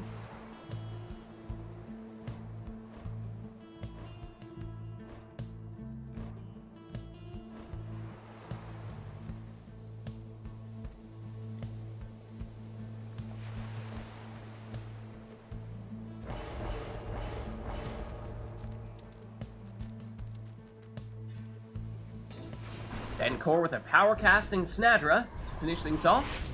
And here we go. Crone versus Crone. Core's Bertrude emerge victorious. And then Core stuns Phaler here with the Titan Tooth, setting up, oh, what looked to be a free score there with Bertrude. But she goes down. Then look at that, Snadra shoulder smashes. Here is Snadra. But she goes down. Taylor with Ignarius.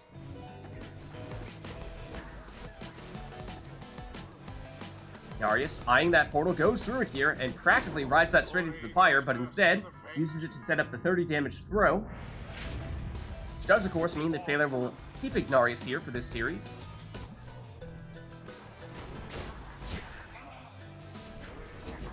Here is Ignarius. It's a little extra boost from that boat magic. Positively brutish. Oh, look at that double banishment there, actually, from Core's Bertrude, and that means more time here for the plunge from Gilman, though I think we might have seen Core ideally trying to turn that into a throw. Momentum, though, may have taken him into the Pyre. Snadra. Trying to power cast her way into getting rid of Ignarius, but does so with the shoulder smash instead. And she plunges. And we did see Core go all the way down to the left side, which means also has 10 leech on Snadra. So we saw that as well. And then Phaler returning the favor here with a 30 damage plunge from Bertrude. Withdrawn seem to be falling behind.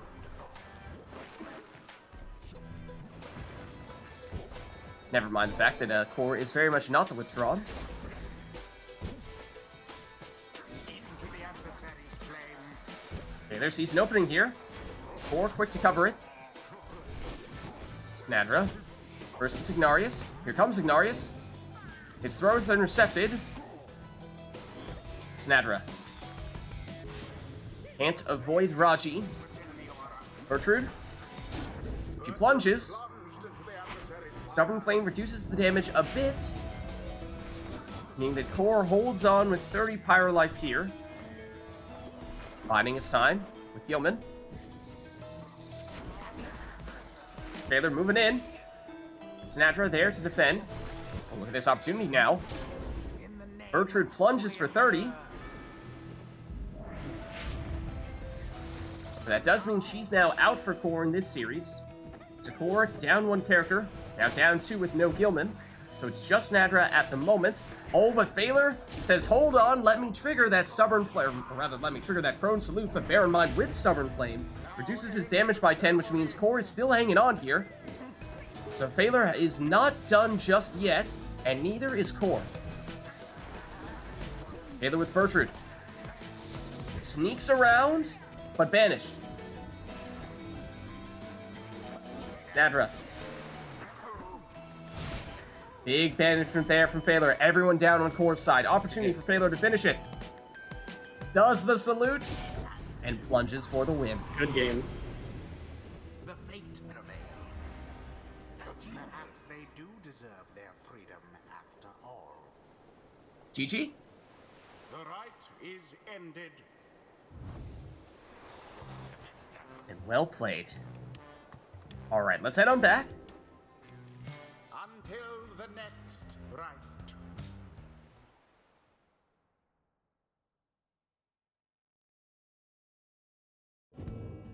Alright, and chat, let us know if there's anything you'd like to see for the next one, otherwise we'll just reset ourselves here.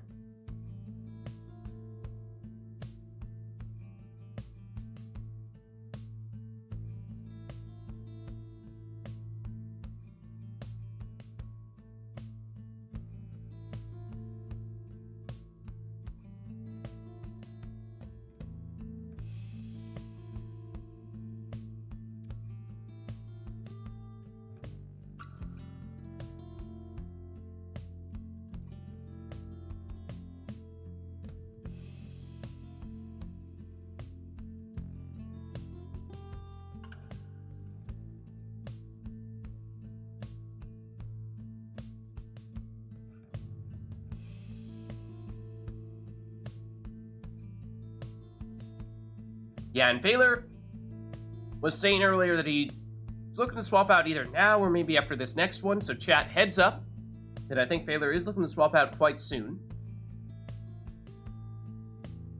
So if there is anyone else who'd like to jump in, then let us know. Seems as though Baylor's ready to hand off the baton.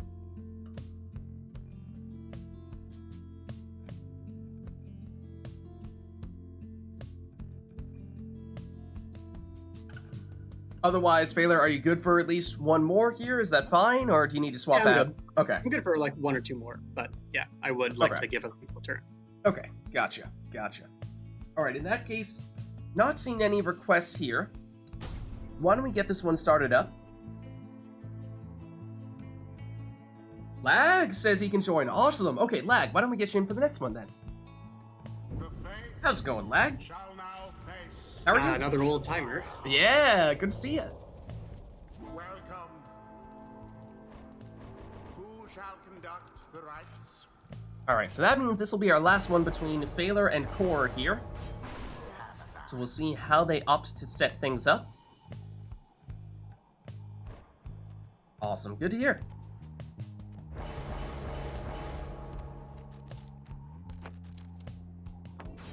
Sir Gilman. Alright, so it's Pamitha versus Gilman in the first spot.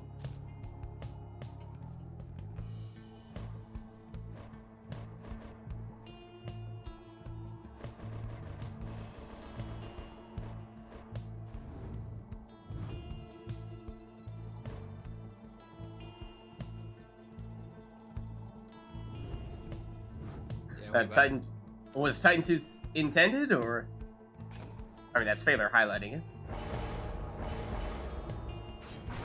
Nah, I'm just mad at going Pam first and then seeing the tooth on the other side is Yep. always fun. Well, I mean, it's not like it's anything new. Fair, Well, no. fair. Like in general, I mean, just in general. I mean, it's a good counter, of course. It's a smart pick. Oh, hold on a second, though. Hold on just a second. That looks like worm number 2. Any suggestions, Lids?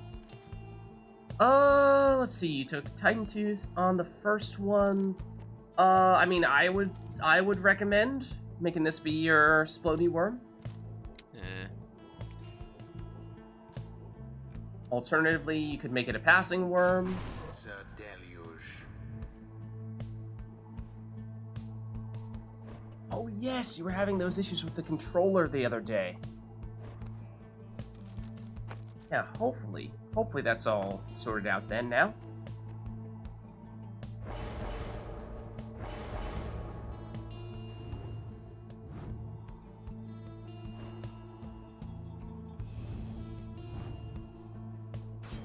Messenger imp. Alright, Failer going with an imp in that last spot. And Core, yes, as it looked as though he might do, is seemingly going all out worm here.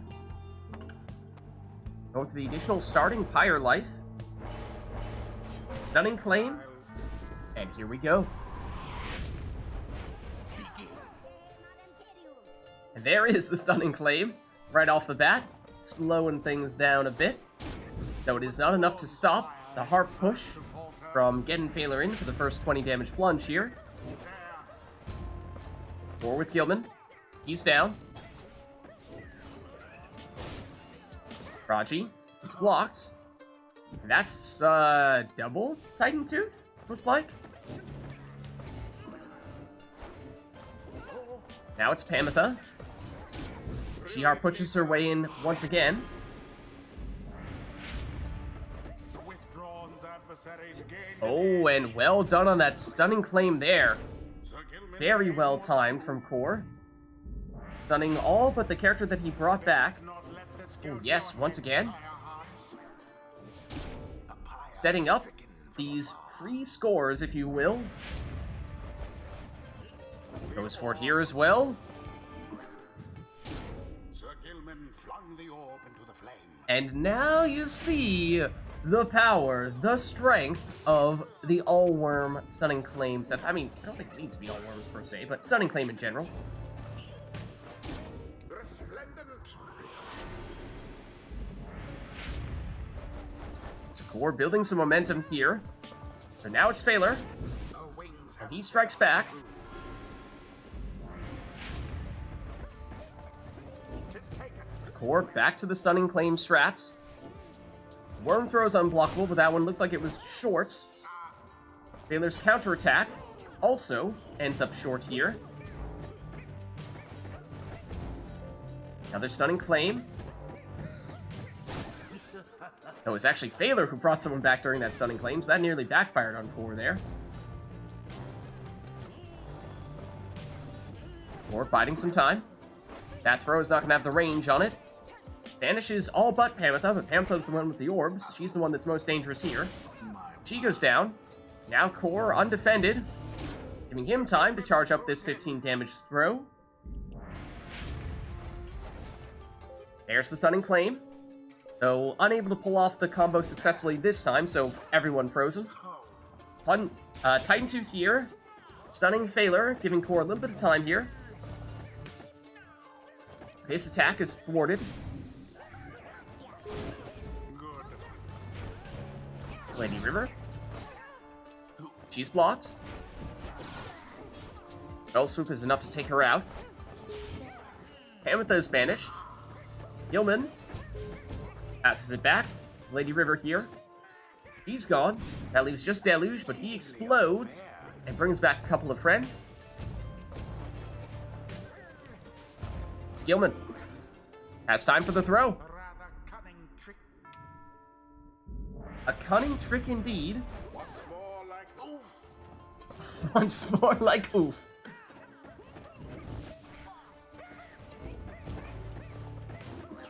Lady River gets rid of it. Vanishes. Then gets banished.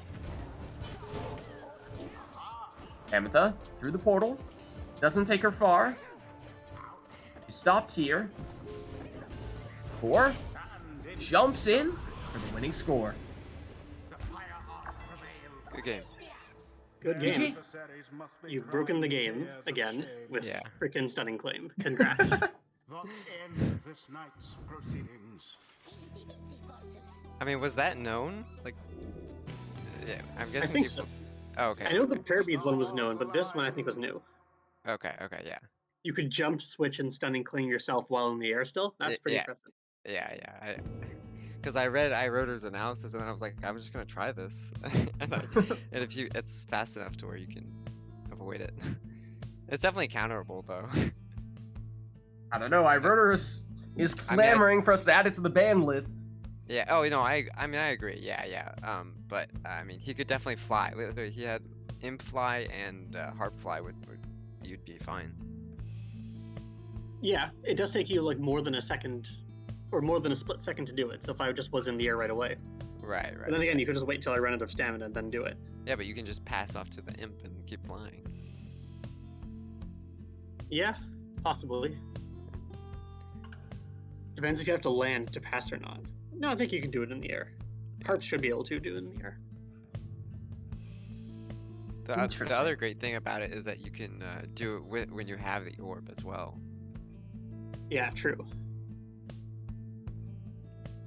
For sharing some advanced worm strats here. Write that down. Write that down. Well, anyways, I think Baylor was saying he's looking to swap out, and we're looking to get lag in here. So why don't we do just that in that case?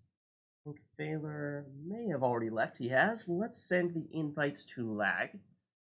As Lag was saying, I think last time, unfortunately, we ran into some issues with Lag's controller.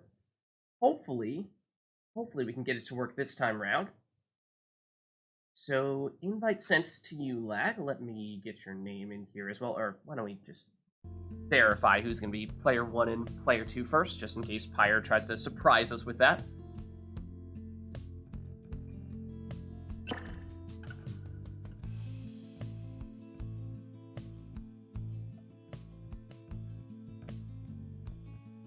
Good game, Sailor.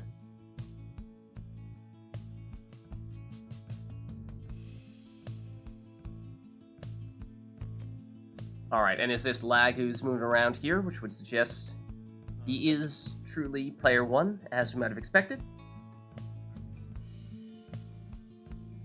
And, Lag, would you like to be the Chastity today? What are you thinking?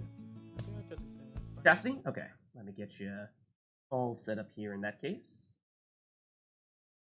I almost typed in your name as Chastity. No, that's not how that works.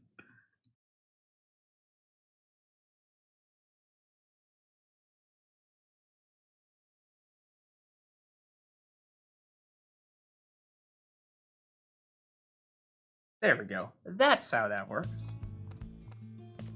Okay, well, chat, let us know if there's anything you'd like to see for this first one between Lag and Core. Of course, this will be the first one for Lag today, so, you know, perhaps be a little bit merciful, give him a chance to warm up a little bit first. What's up, Arumi? How's it going? How are you?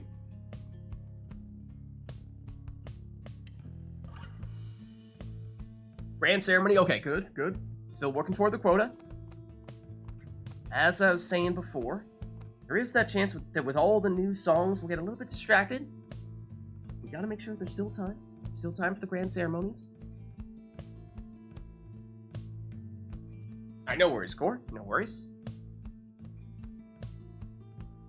So yeah, chat, anything you'd like to see other than, of course, the song we have set up here for our first rite between Lag and Core.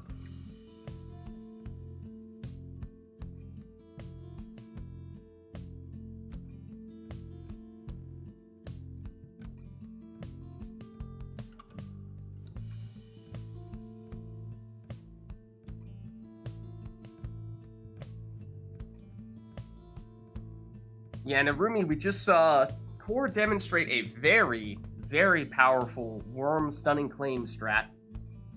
The likes of which I think we heard Core maybe describe to us once previously, but I think this might be the first time we've seen him actually demonstrate it.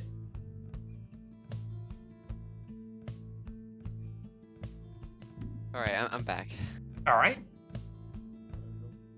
And not seeing any requests here, so I think we're probably good to go. I might just, I might turn up Lag a little bit here, because Lag, seems like you're a little bit quieter than usual today.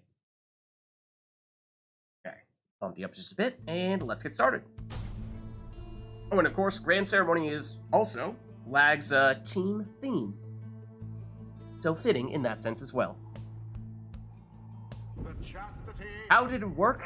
So it involved basically, jumping in the air while triggering Stunning Claim, which froze everyone except for one of Core's characters. So that meant Core could then just sprint on into the Pyre with no one able to stop him.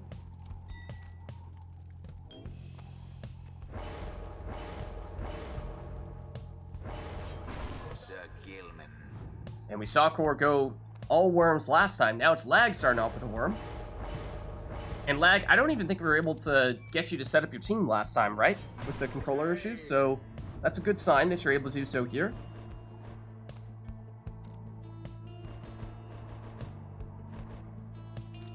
Respecting the Astral Eye worm. Nice, nice.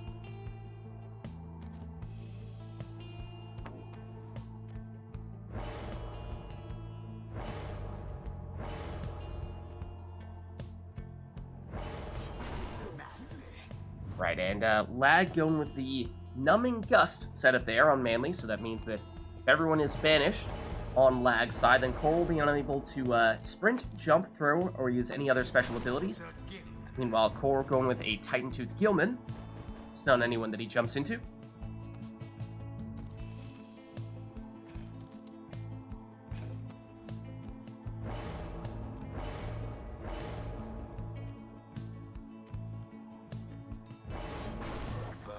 Then Bertrude there as another scoring option for Lag.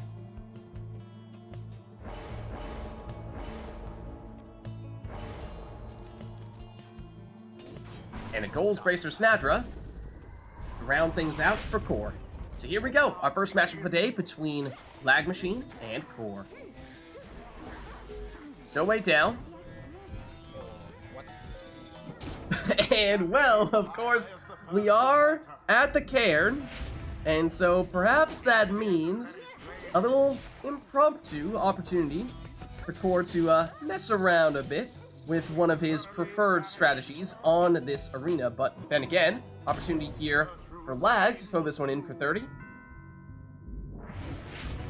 The chastity are now favored to prevail. Manly with the banishment. There is the Bottled Void set up there for Core. How brazen. So Lag not giving up here. Core had someone in a scoring position there, but the throw was off from Gilman. Yet there is the Bottled Void triggering. And this may be the first time anyone has used this strat on Lag. And of course, Core is quite experienced when it comes to putting it to use. Lag bouncing back fairly well here, though. Stowaway. Here's her false step. She comes back, and she has the throw all lined up here for 20.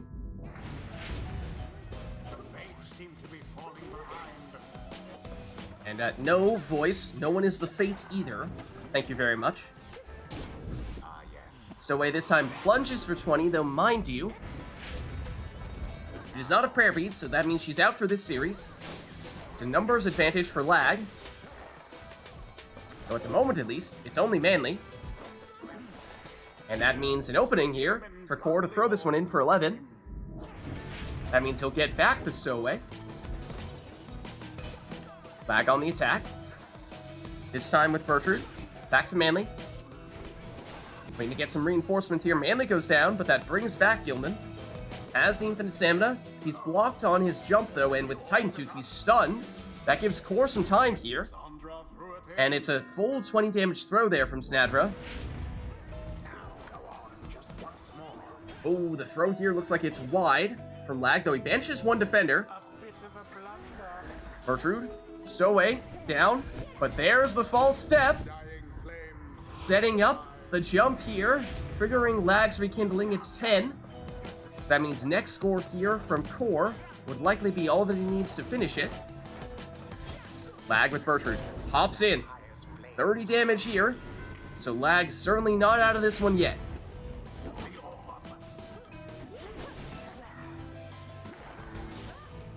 Family with a well-placed sapling there. Gets rid of the stowaway, although there is the Bottled Void triggering. Gertrude, oh, looked like she might have nearly had an opportunity there. Stowaway, or rather Snadra. She goes down, though, stopping her from doing what would have been the winning score. Stowaway comes back with Bottled Void and sets up the win. The Pyre heart prevail. GG. Good game. Whilst that of their adversaries is but Thanks for stopping by, Laughing Pineapple. Have a good night. the right is complete. Was there a bug sap at the end there? If so, I didn't catch it. No, I think it just didn't show the stunning claim effect. The stunning claim effect goes away when a Bottle Void sucks them out, but they're still stunned. Until the next round. Interesting.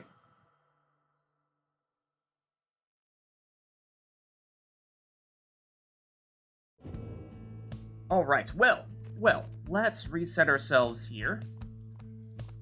Otherwise, chat, let us know if there's anything you'd like to see for the next one, and I'm sure Core was happy about the random Cairn appearance. Okay, yeah, you know, I don't think we've had a Thrash pack yet today. Of course, we do have access to the new songs built into the game, but then again, something to be said for sticking to the staples, right? Can't forget about your Thrash packs.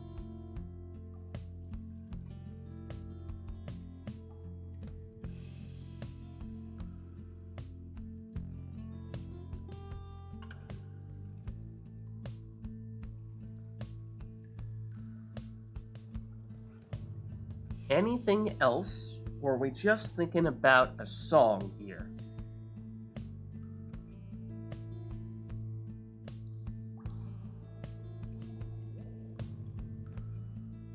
Oh, we have an Exiles request, okay.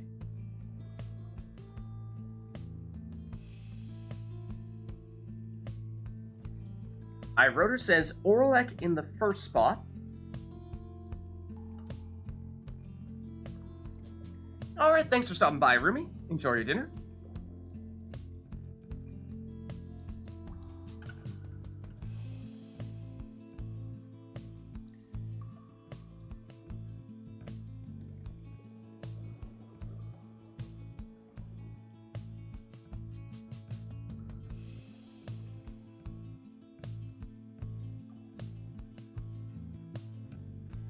Alright, looks like that's gonna be it though. Thrash Pack, and then Orlek in the first spot, being our two requests. I think and it says like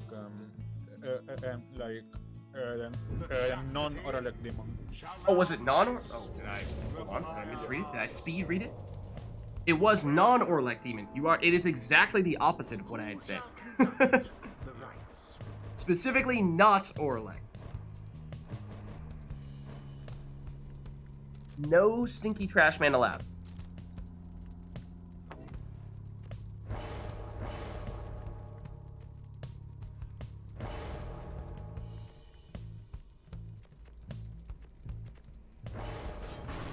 Alright, that means that Lag will start off with Vids Paleth.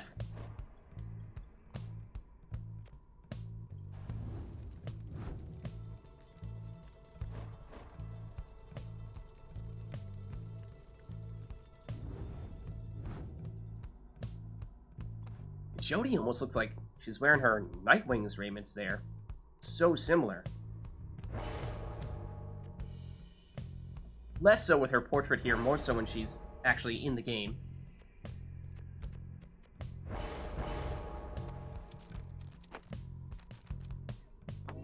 Core going all the way down on the right side, which we tend not to see very often with our demons.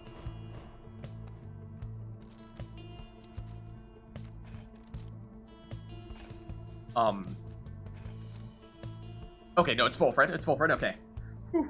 I saw the raiment colors for a second there, and my brain told me it was manly, and I was like, that is blasphemous. No, absolutely not. But don't worry, despite looking like manly, this is still Volfred. And Speedy Volfred, the original Speedy Volfred, at that.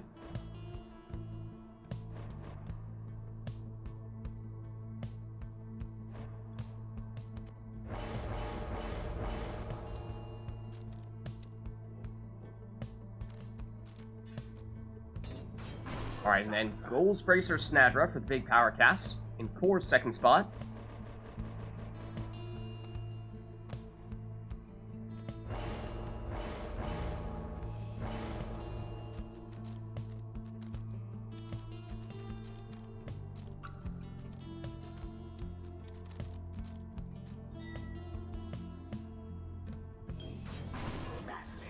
And a quarterback manly of sorts for lag as well, so a throwback in that case.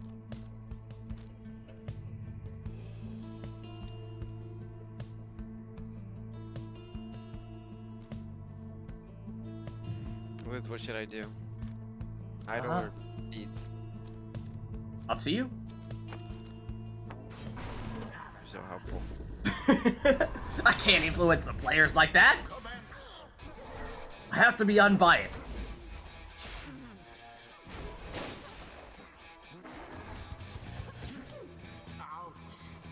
Alright, Snadra versus that speedy Wolfred. He's got the moves. Might not be the extra distance on the blinks from the nutrition stick, but he can move. He can move. This is Manly, though, back to defend. He's down.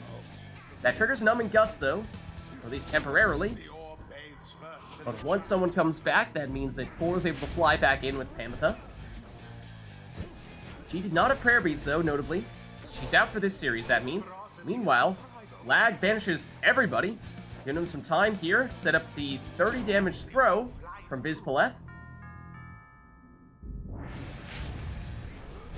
Demon versus Demon.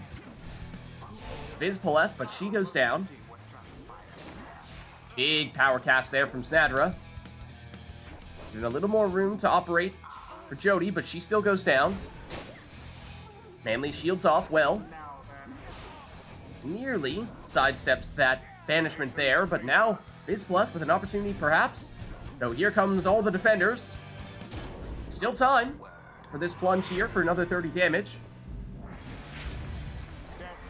But no prayer beads for Vizpaleth, which means now that Lag Machine is down one character. Speedy Wolfred.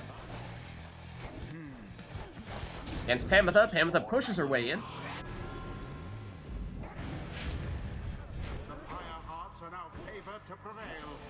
Vizpaleth, oh, the trailing aura, or the back side of her aura, able to banish the would-be defender. Oh, look at this. Throw there for the full 25. Well done. Coming from quarterback Manly. Vizpaleth down. Both saps down. That does trigger Numbing Gust. That means no throwing allowed. Core thought about getting greedy there and waiting for someone to come back so he could throw it, but decided, no, I'll settle for the plunge. But it does, of course, mean that now Core pays the price in losing Jody for this series, which means now Lag may have a free opportunity here. Time now, perhaps, for Vizpaleth for the full 30 damage. And that means one more score may be all that Lag needs here. Oh, it goes on a banishing spree with Vizpaleth. Okay. Arches up the throw, and takes the win. And Liz, I was waiting there to try to taunt, but I couldn't.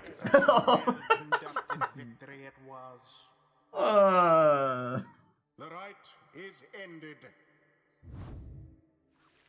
Sometimes the BM is not possible. Well, let's head on back. GG. Until the stars align. When you take Numbing Gust, specifically not to get BM'd. Secretly, that's the reason why people use it. Okay, iRotor says, let's go to the preset theme. That should give us either Grand Ceremony or Knights of the Sea. And does this count? iRotor, if this gives us Grand Ceremony, does that count toward the quota?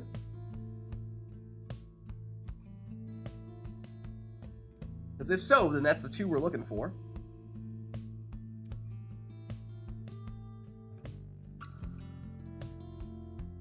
Debatable, but at least this time we'll count it? Okay. Alright, anything else? We got the song.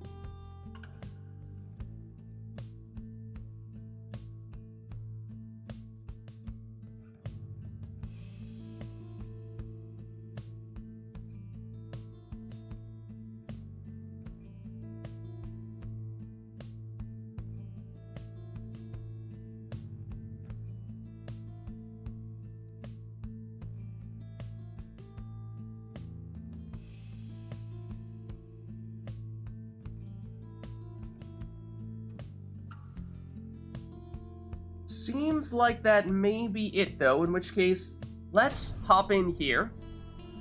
And we'll have our two players take whatever teams they'd like to take. Oh, and I hear the imps. So, of course, that means Isle of Kalamer.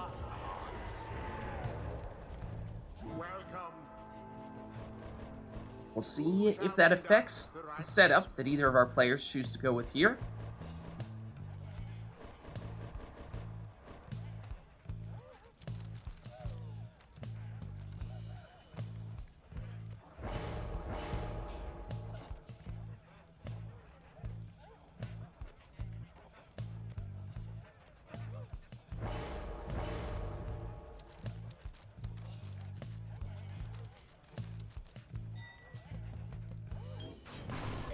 Alright, and lag starts with an imp.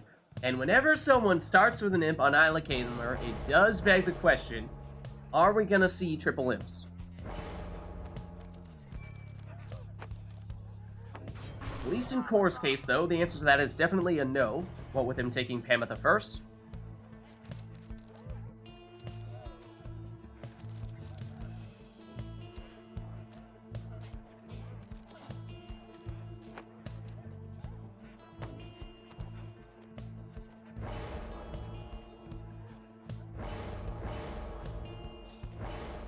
And we see Lag take a second imp here, so I don't know, chat, you tell me. Is Lag going all imps?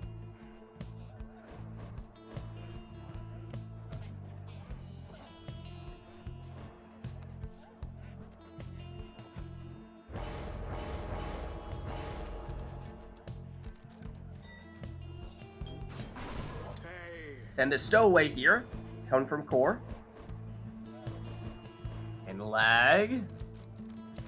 Perhaps answering our question here, will it be the stowaway?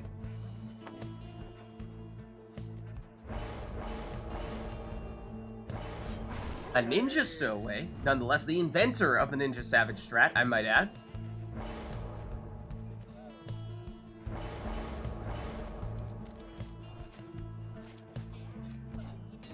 And a power casting Snadra in the last spot there for Core. And here we go. Quick score here, coming from Pamitha.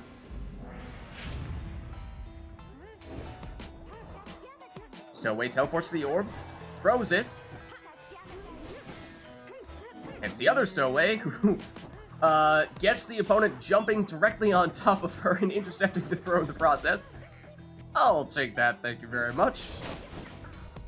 Lag through the portal, gets infinite stamina in doing so, but that's not enough to avoid the banishment. Big power cast from Snadra, enough to shut Lag down, and those big casts keep on coming. But so do the imps. So does the stowaway. In both cases. Though it's Lag who's the one to strike here.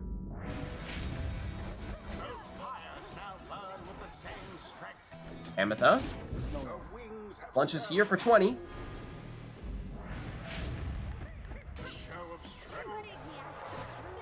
Oh, and look at that. For a second, I thought that was going to be the imp that wins out in that duel, but the stowaway actually did. Speaking of the stowaway, oh, look at that.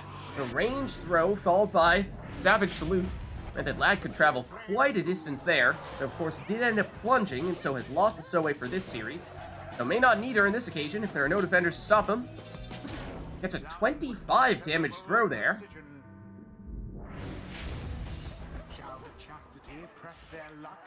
Pamitha down this time. As we were saying, Lag got the stowaway back now. There is the Ninja Savage strat, but she goes down, and that is the last of Lag's characters here. So that actually means time for 4 to throw for 16, and does have Leech on Snadra, because we saw him go all the way down on the left side.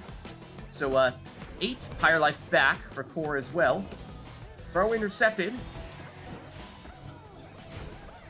Pamitha back to defend, though. Now on the attack. Gets a quick throw off here for 10 damage.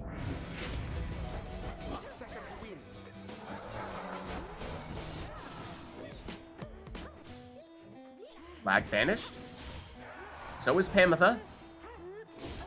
And both stowaways seemingly thinking about doing the same thing there. But it's Core Stowaway that ends up with the orb, and Core Stowaway that ends up throwing it in. And that means one more score may be all that Core needs here. Oh, well dodged there from Lag. Not this time, though. Here comes Pamitha. And she plunges for the win. Good game. Amanda's like, Leech! Someone called my name. Shaken after that. Thus end this night's proceedings. GG. Alright, well, let's head on back. Well played, you two. Until the next rite.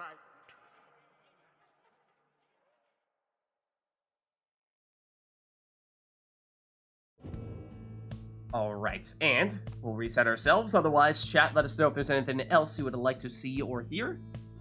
And we did end up getting that grand ceremony, right? So, I think, as we were saying, I wrote her, in that case, we've now met the quota.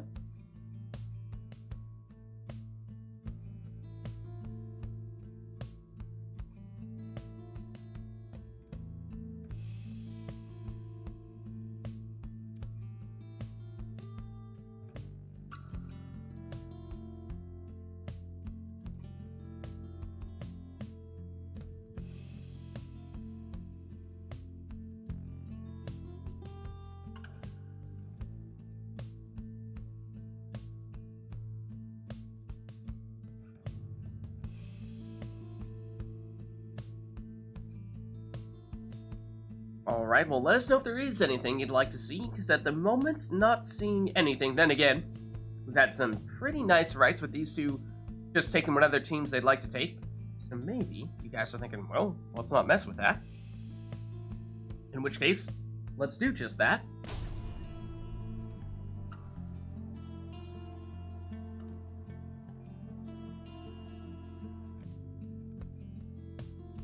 The chastity And we're at the book. shall confront. So a small arena here, Welcome. and we shall see what teams they opt to take, because they can take anything here. No requests.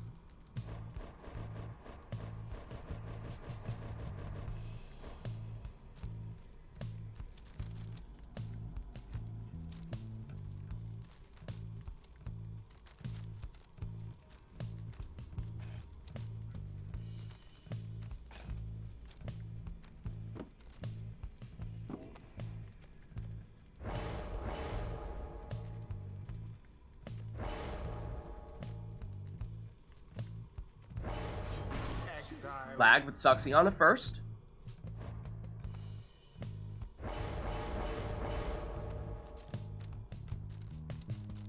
Or debating the talisman. Eeny, meeny, miny, mo. Looks like settled on the Titan Tooth. Of course, very strong defensively against Harps in particular, blocking anyone that's, or blocking and stunning anyone that's, Core is able to jump into.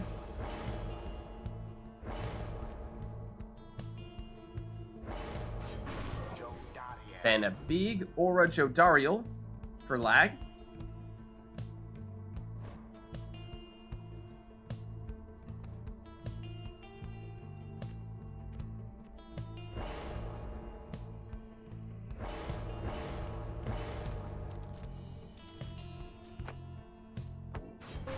Fulfred with the additional starting Pyre life there for Core.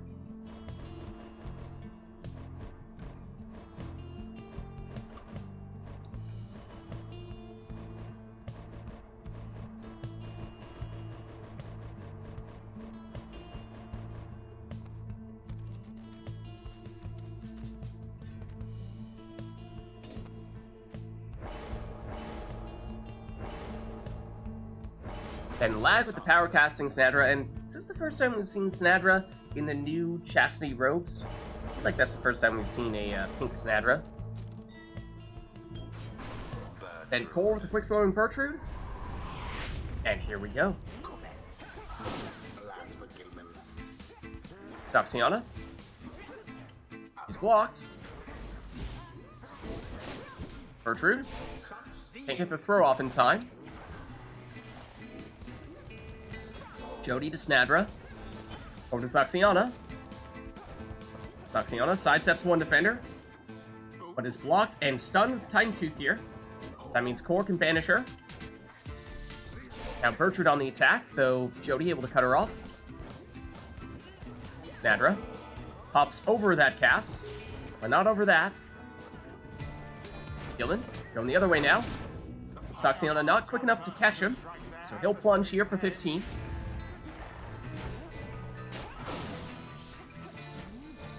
Bertrude gets the orb here, and the throw has just enough on it to make it in for 30.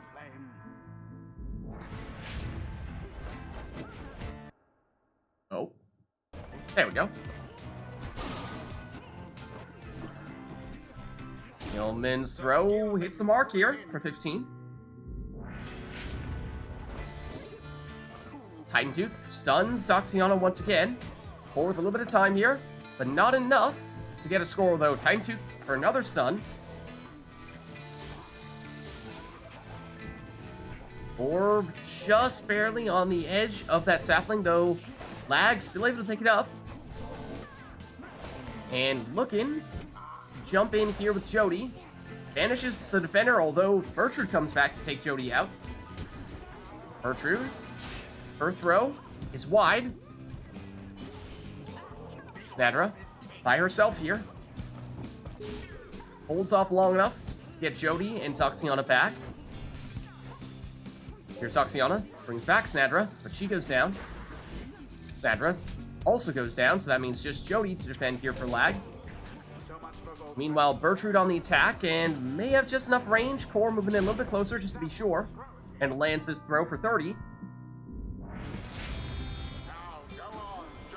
And may only need to see one more score here from Core to finish things.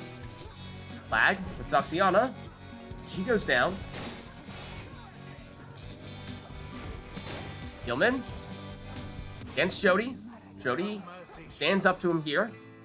Saxiana, no one to stop her. It's Snadra, who throws it in for 20. Though I don't think Lag took any leeching on that, so that means still just 10 damage is all the Core needs here. That gives Lag very little margin for error.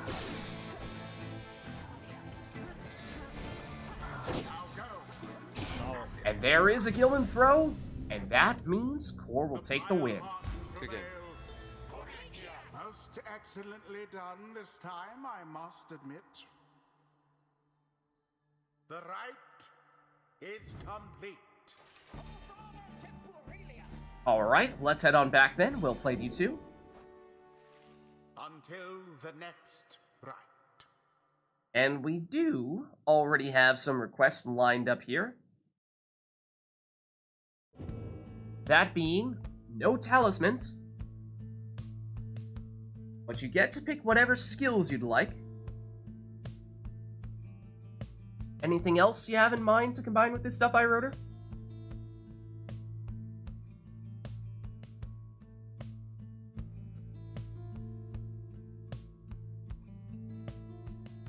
That's it from my rotor. Alright. Thanks for stopping by, Failer.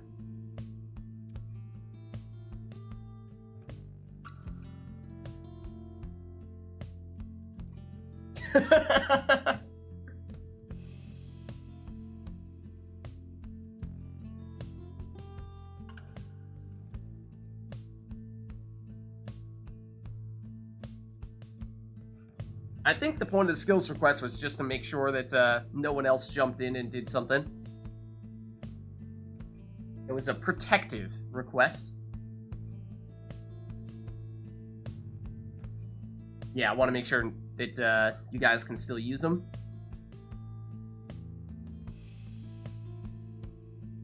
Alright, now I think iRotor was saying that's all he's looking for this one, so why don't we get this started then?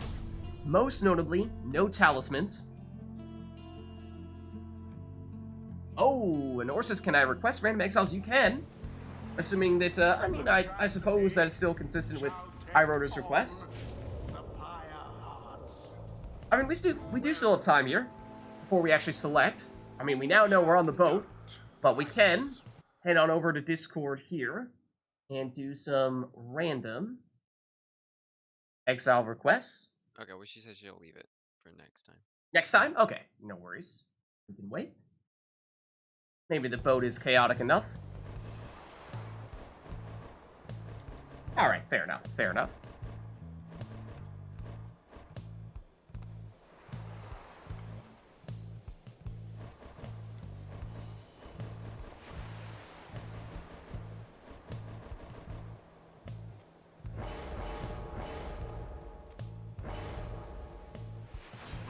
Alright, so it's Ninja Almer first for lag, but again, bear in mind, no throwing talismans means that those savages may not be quite as dangerous as we're used to them being.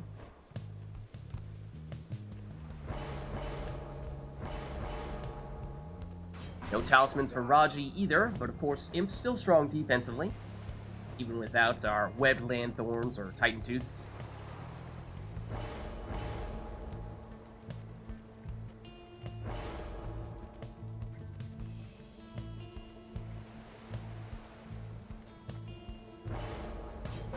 And lag going with Jody with the additional starting Pyre life.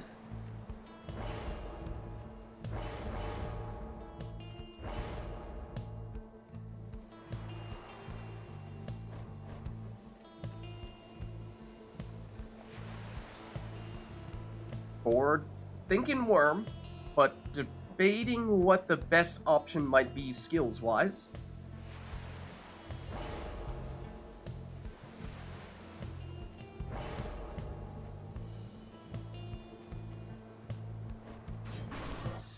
Sticks with Gilman, though. That was, I believe, all right side in that case.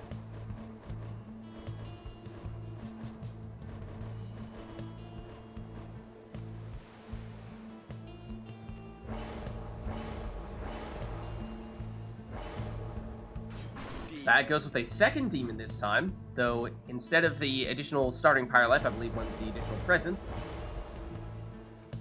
Then Core, finishing with Bertrude with Stubborn Flames. That means that if lag is in the lead, he will start dealing 10 less damage. So here we go. It's Gilman first, but he's banished. Jody. And it is demons who are perhaps most affected by the boat magic, and lag putting on a clinic there as to how that can work in your favor. Then some additional jumping capabilities with Jody.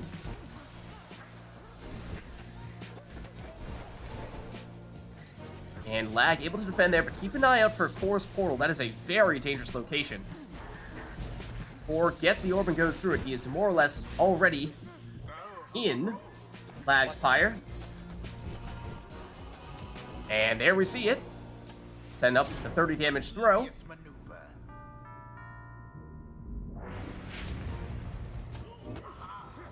Gilman speeds away from one defender, but gets taken out by the second. Almer. His demon friends have gone away. He's down as well. That means at the moment, lag is defenseless. So time for Core to charge up the full damage 30-point throw.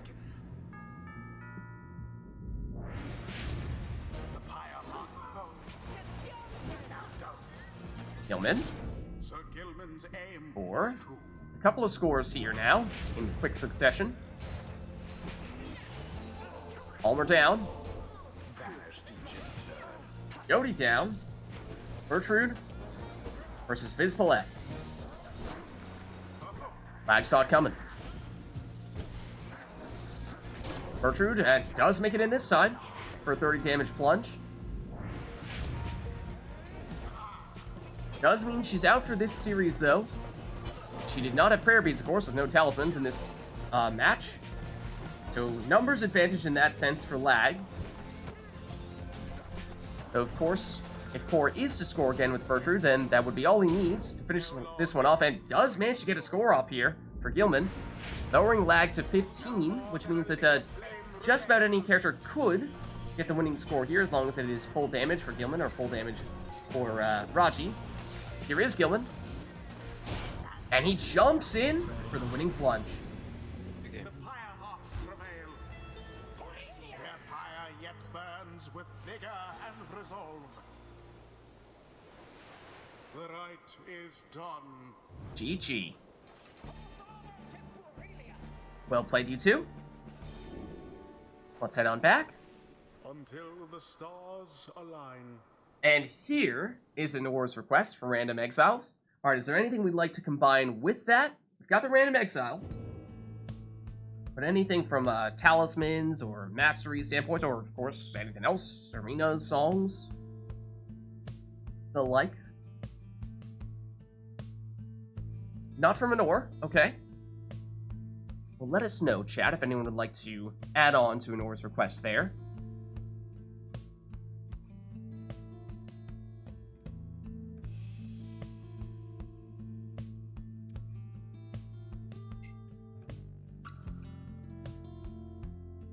Good point. Let's make sure we remember to put talismans back on.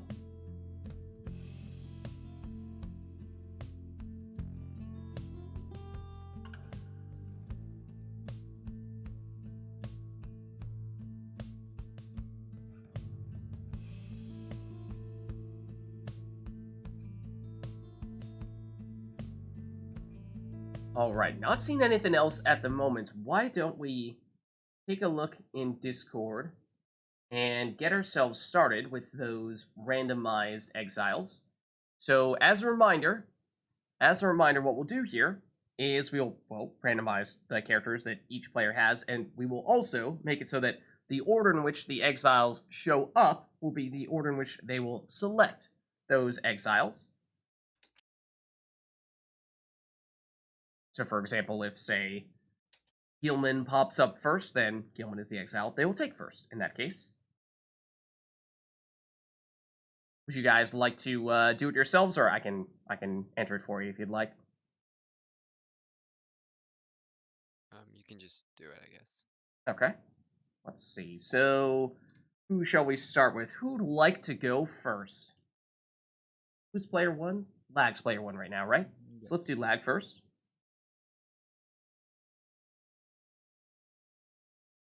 Alright, so Lag has Manly first, followed by... One moment, please. Barker. Okay. Manly, Barker, then last one for Lag, and if we get any repeats, then of course we'll just do it again. Hedwyn.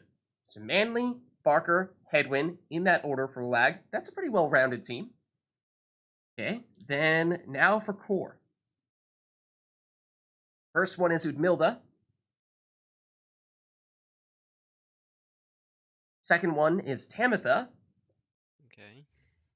Third one for Core is, okay, hold on. Got a second Tamitha. Two Tamitha. no, we'll try again. Is Vizpaleth, the demon. Okay. So again, in order, this is on Lag's team, Manly, Barker, Hedwyn. On Core's team, Udmilda, Tamitha, Vizpaleth. Alright. Nice. Good stuff.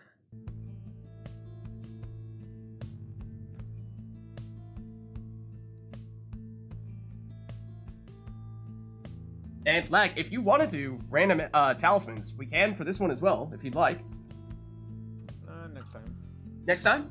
I mean, we could do random everything if you want. It's up to you. I mean, we already have 10, so next time I think. Okay, alright, sure. Let's get started then. Just remind me before the next one.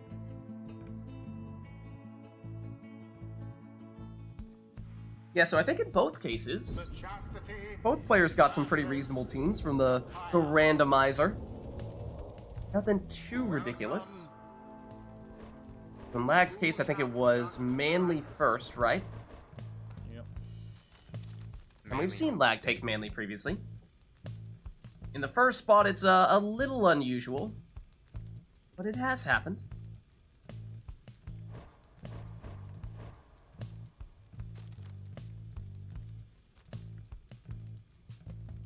Okay, I need to make it work. Ooh, look at that. Nutrition Stick Manly. With Numbing Gust.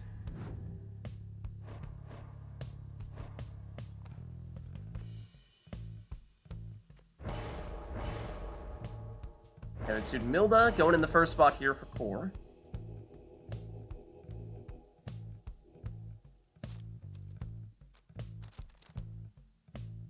Isn't it illegal? The Tailwind Crest is illegal. The Nutrition Stick is... I mean... It's not what caused the Civil War. But I think because it has some similarities to the Tailwind Crest, it's a little bit of an eyebrow raiser.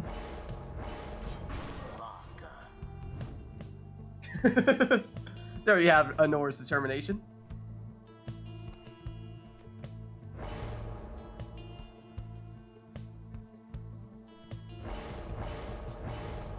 I really like Tamitha on the Pyre Hearts because I love how the color of her hair is more or less exactly the same color as her raiments. I feel like even more so than with Pamitha. And last one for Lag is Headwind. So Lag with maybe a little bit more of a defensively inclined team with Manly and Headwind. And then having Parker as more of his designated offensive player. Whereas perhaps Core with a little bit more of an offensively inclined team with Udmilda and Tamitha, and then depending on what he opts to do here with Vids maybe either a third attacker or could certainly use her more defensively. Eyebrow raise. Something that raises one's eyebrow. Not something that shaves the hair off of one's eyebrow.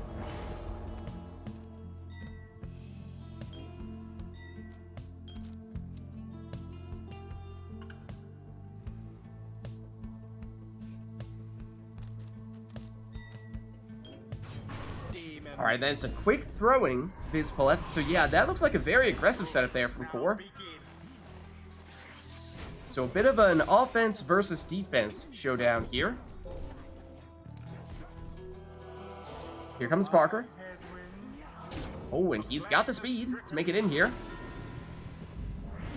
Something about Parker and the chastity colors just I find kind of humorous. This doesn't feel like his type of thing. Here he is, though. Gets it back. Gets it back, but goes down.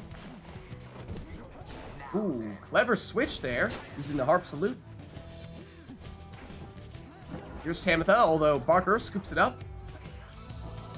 Edwin nearly makes it into the Pyre, but he gets banished just before doing so. Barker back to defend. That is not necessarily his strength, but he is capable of doing it here.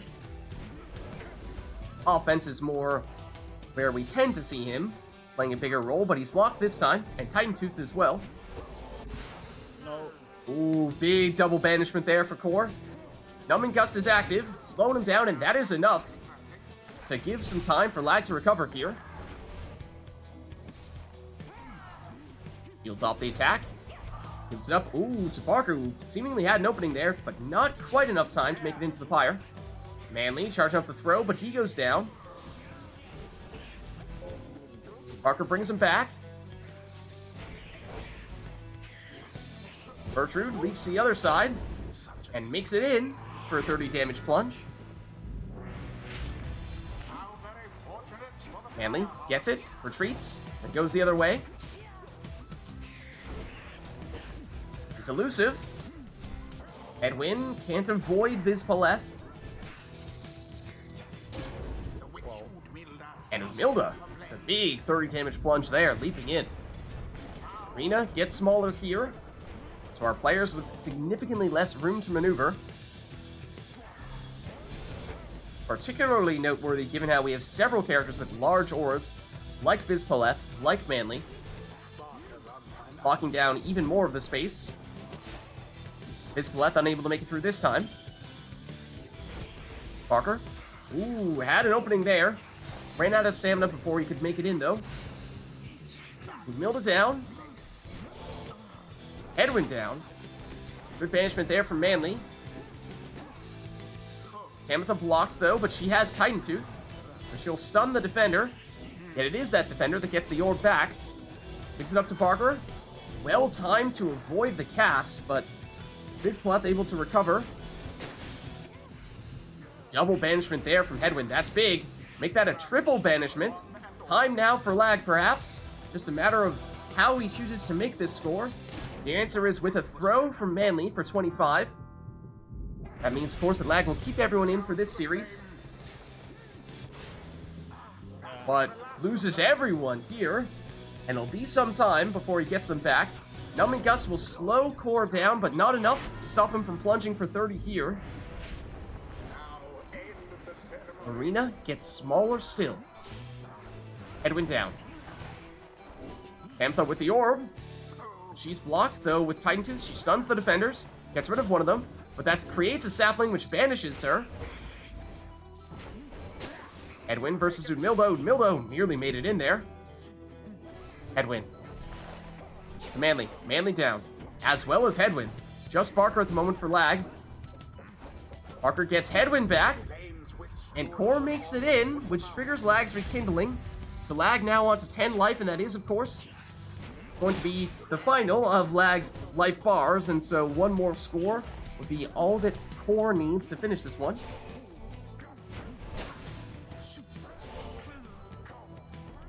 Is Paulette. Barker back to defend, waiting for reinforcements. He goes down, but the reinforcements have arrived. Although here's Core, makes it in for the win. They thrust aside their adversaries without too much trouble. GG. The ceremony is complete. Well played, you two. Until the stars align. So there you have a random Exiles match. And Lag, were you thinking we'd go with random talismans for this one? Or something with talismans, at least.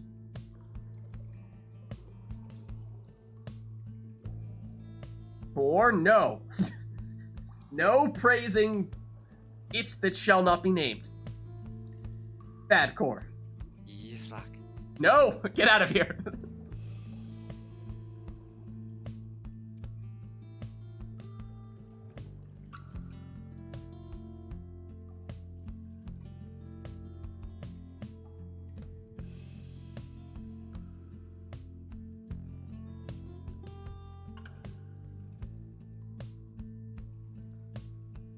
Sorry, I'm back. No worries. Yeah, was there anything you had in mind for your talisman request there, Lag?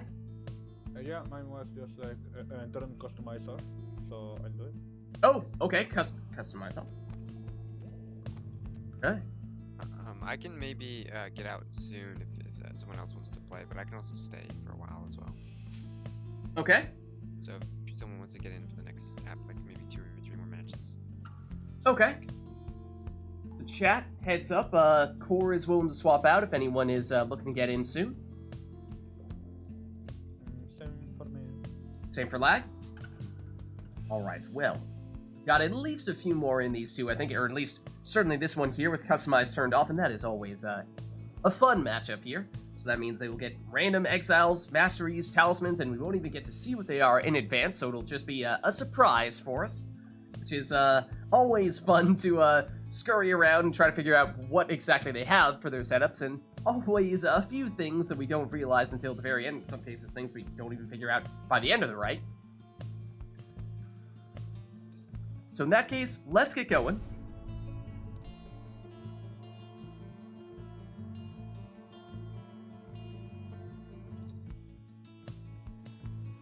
The chastity shall now face the Pyre. Alright, what do we have here? Looks like we have maybe the Stowaway? No, it's Gareth, Raji, and Bertrude. On Lag's side, it's Orlek, Palmus, and Tamitha on Core's. Now, Orlek is, of course, potentially a very powerful character. Ooh, Titan Tooth. For Core's Tamitha, now that is an amazing setup. Core lucked out there. But I was gonna say, it is, it's dangerous with Orlek, especially on a customized off setup, because who knows if Core will have any means to bring Orlek back if he does get banished. Although this time it's Lag who finds himself with everyone banished. Core had the option to throw that one in, but instead opts to plunge. No prayer beads for Orlek, we know that much. Bertrude.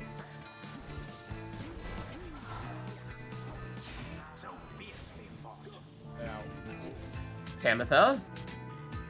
Time to throw this. Cast from afar into the pyre's flame. Honor says Bertrude has Bottled Void. So bear that in mind. There she goes, plunging for 30 here. And if she does have Bottled Void, then she, of course, definitely does not have Prayer Beads. Here's Gareth. He goes down. One triumvirate So does Raji. on the post. That means time for Core to charge this one up again. A devious maneuver. Core The right is nearly taking a strong lead here, although Lag does now have Bertrude back. So she gets banished here. Core trying to move this one in with Palmas. But he goes down. Gareth through the portal. He's banished. from your clutches. And there is Bottled Void helping Lag out there defensively. Bertrude on the attack now, but she's blocked. And banishes all of the defenders, in fact. Lag. Blocked here, and that's the Titan Tooth on Tamitha. As we were saying, that is a very strong combo for Core. Bertrude. Tamitha back at it now. And she plunges for the win. The pyre heart prevails. Good game. I got really lucky. Adversaries did not even come close. I mean, you never know what's going to happen when you turn the customize off. Right You never know. is complete. We've seen crazy, like, maximum rekindling before with customize off. We've seen random good combos like that, and we've seen horrendous combos as well. Until We the saw next Ignore get run. optimal Volfred. We did. It was with the nutrition first stick as one. well, right? Yeah, it was. Yeah. Sometimes truth is stranger than fiction.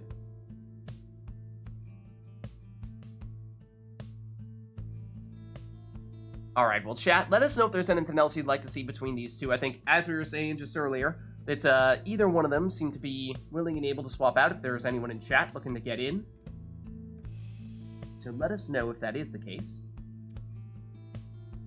Otherwise, I think they were both saying that there isn't anyone who wants to jump in now that they can stick around.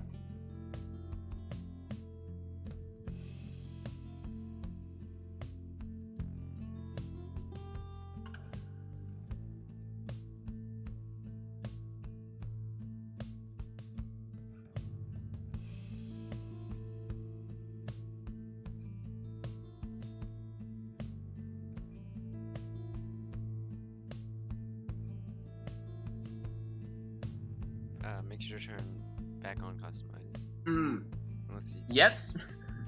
Good point. Good point. Unless anyone wants another customize off.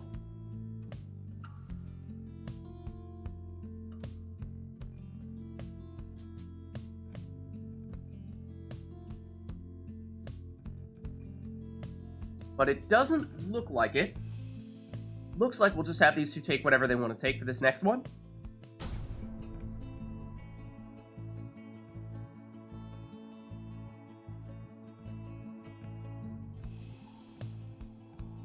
The chastity shall confront. Alright, well, we are at the cairn, which of course immediately begs the question as to whether Core will do his classic setup for this arena. And if that is the case, then will Lag do anything in particular to try to counter that?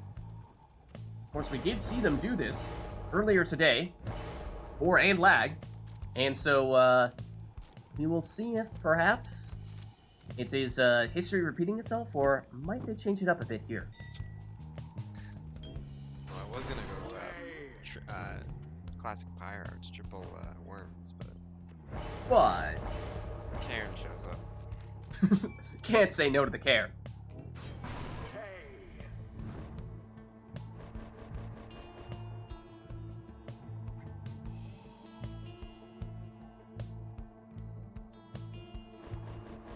Throws in the Snadra in chat.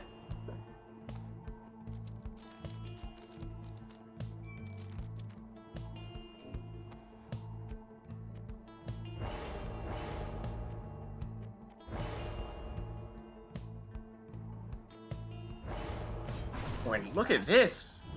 Lag going with Bottled Void on Ignarius. Now that's not something we tend to see. This will be interesting. What does Lag have in mind here? Sir Gilman.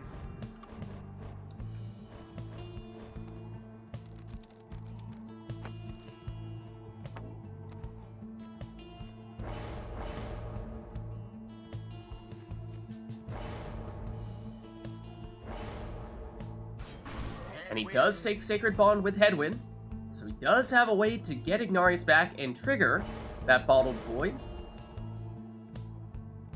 So we shall see. Looks like both players go with a similar but alternative approach to the same general idea. Into the adversary's That being triggering Bottled Void and causing chaos, but which one will prove more effective? We'll just have to see. flame is stricken. Stowaway jumping in first here, but of course with Bottled Void means that she will not be in for this series. There's no prayer beads.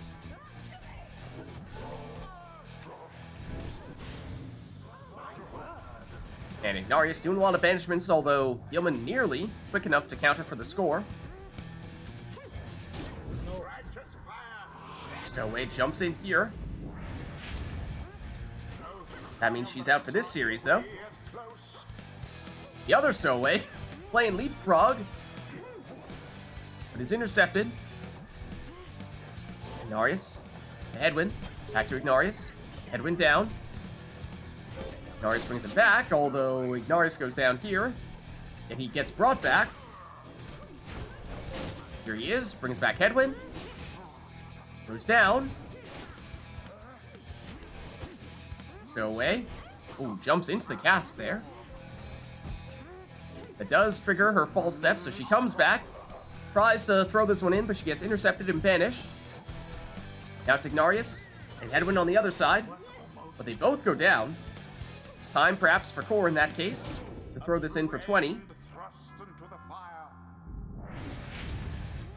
Fire hearts are now favored to prevail. Ignarius bulldozes through two of the defenders.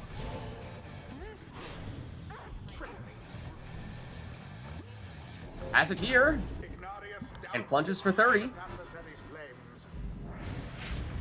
How very fortunate for the chastity. Lag Stowaway teleports to the orb. Has it. Trying to avoid Gilman. Gilman down. Stowaway down. Now Lag Stowaway also banished. United Lag's Headwind banished, and suddenly 4, a serious numbers advantage, although misses on the throw. That gives time Lag. for Lag to intercept. Oh no. alas for And let the chaos ensue. This time the throw does make it in. Slightly less than the maximum damage, just 19 here. shall the Pyre hearts now further their advantage. Ignarius banishes the Stowaway, although Stowaway comes back with Bottled Void. Goes down here. Headwind down as well. Ignarius banishes Snadra.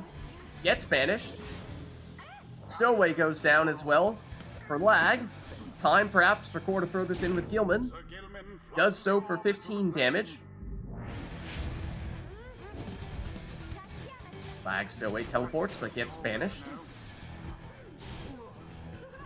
Headwind down as well. Here comes Ignarius though. Nearly bulldozes through everybody. Throw intercepted, seemingly from behind. Headwind down, leaves Lag defenseless here unless Ignarius comes back in time. He just barely does. Look at where the Stowaway's portrait is. It's on the Pyre, seemingly. That's how last second that save was. Gilman down, that means Core defenseless here. Oh, and Lag does get the throw off. Looked like Bottled Void might have thrown him off there if he wasn't quick about it, but did get it just in time. Stowaway down. Other Stowaway down. Headwind banished as well. Same with Gilman. Oh, and I think that was false step triggering there. So Stowaway has it. it has gone in. Throws it in for 14. Dropping Lag to 12, meaning that any character on core side is theoretically capable of getting a winning score here. Lag's throw intercepted.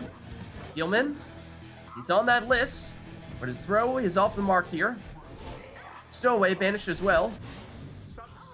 Same with Snadra, but that does bring back Gilman, who brings back the Stowaway, who's in front of the Pyre, and plunges for the win. Good game. The Pyre heart prevailed. GG. And such a well-conducted victory it was. The rite is ended. I did get one stunning claim off. Alright, well played, you two.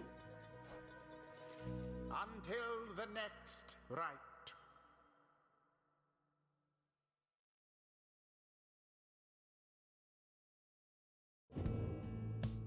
And chat, again, if anyone wants to jump in here, let us know. I think both players have said they're willing to swap out, if anyone is interested in taking their place. Otherwise, if you'd like to see anything between them, let us know. We'll make it happen.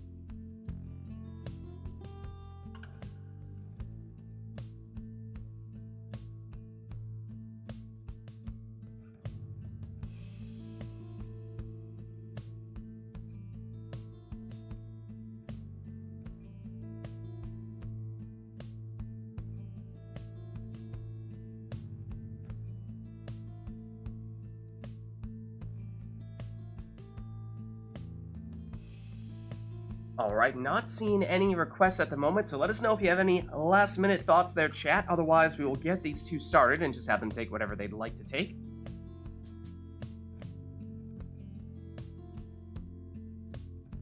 And in the absence of any such requests, why don't we get them started?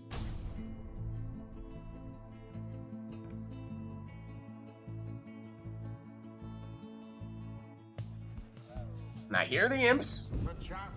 So that means we're at the Isle of Kalamer. And we saw them here previously, a little while ago. I think we saw Lag go 2 imps and 1 non-imp. Teased us a little bit, made us wonder if he was going to go with the 100% imp setup, but based on what we're seeing here, appears as though that will not be a question we'll have to ask ourselves this time around. This is leading off with the Prayer Beads Tamitha instead.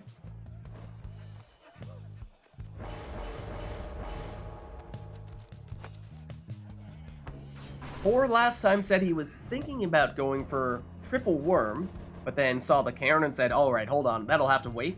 So that may mean we're going to see the Triple Worms this time.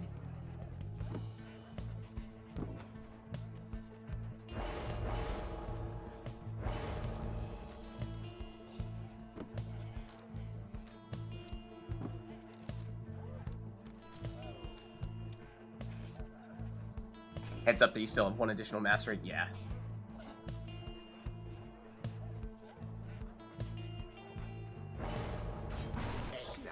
Alright, and Lag may not be going triple imp, but has 2 harps here, so triple harp setup is potentially on the table. Triple worm versus triple heart. That sounds poetic.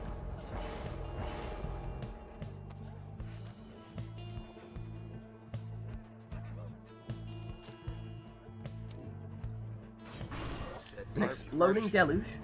Harps eat worms for breakfast. Well, we'll see about that. This match may test that theory.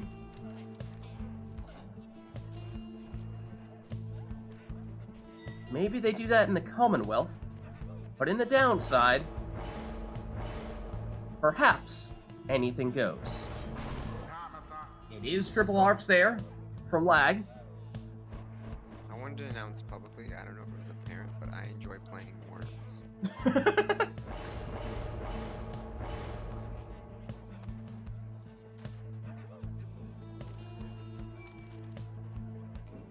And there it is in fact triple harps against triple worms. Here we go. As Core was saying, you know, do harps eat worms for breakfast? Maybe. But we might be about to find out. Deluge for Core. His throw is on target here for 25. I believe C's chance was active there, giving him a 10 damage bonus. Gilman, his throw hits the mark here for 15. Core off to a quick start, although those imps making a bit of a wall in front of him. Lag blocked and stunned with Titan Tooth. Gilman again. His throw this time hits the mark once more for another 15.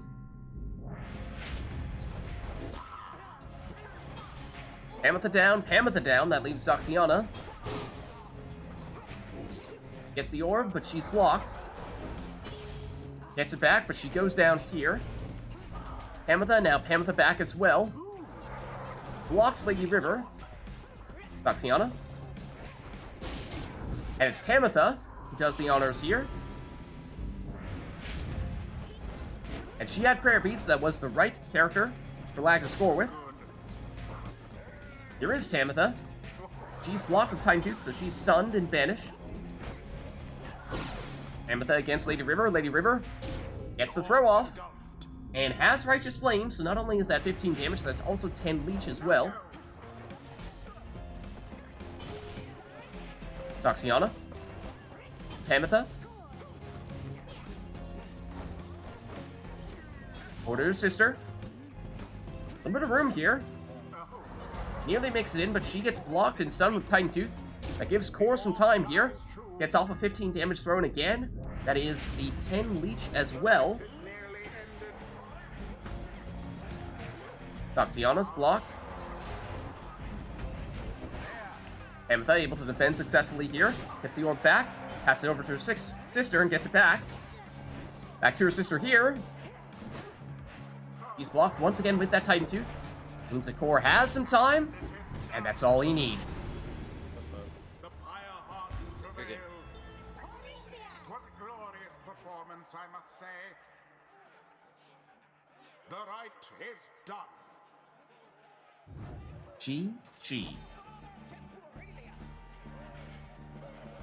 Alright, well, let's head on back. Until the stars align.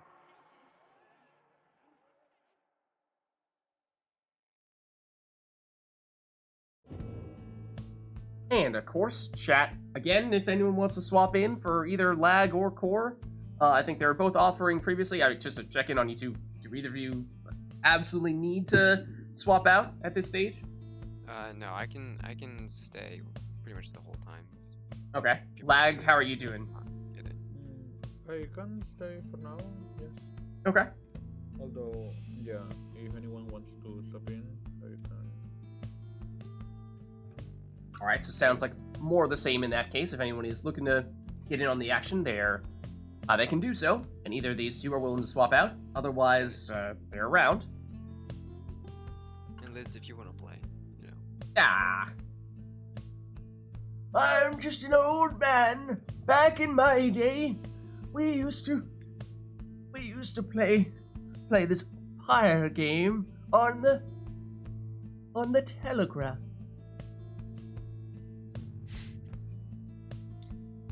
You know, there's this debate, you know, that who's the best worm player in NA. So people are contending that you're the best. What? What did you say?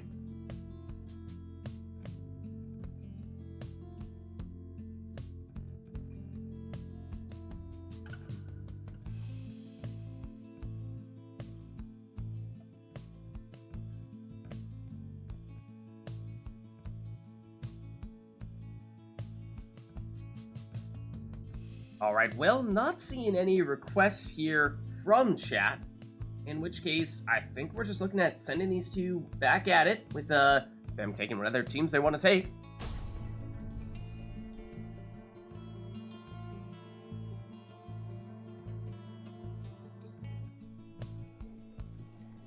The chastity shall take on the Pyre Hearts. Welcome. Who shall conduct the rites?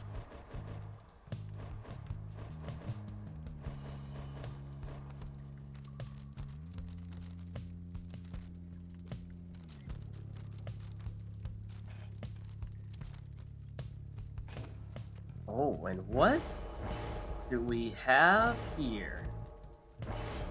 Lag, going with a Prayer Beads Deluge.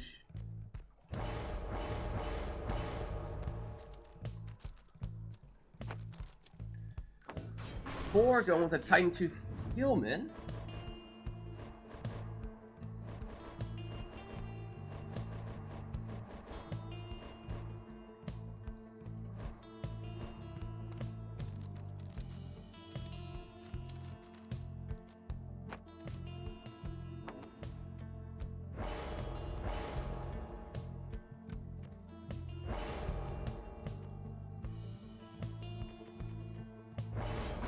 And for a second there, I was wondering if we were going to get an impromptu triple worm versus triple worm. Of course, it doesn't look like that's going to be the case anymore.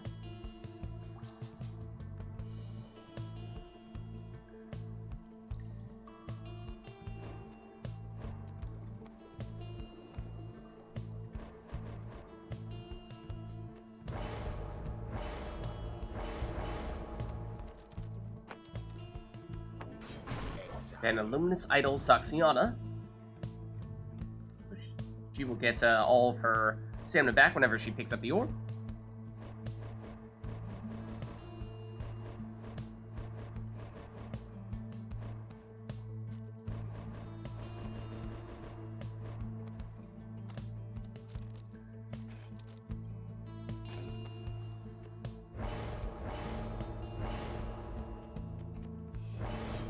And a Speedy Ignarius in the last spot there.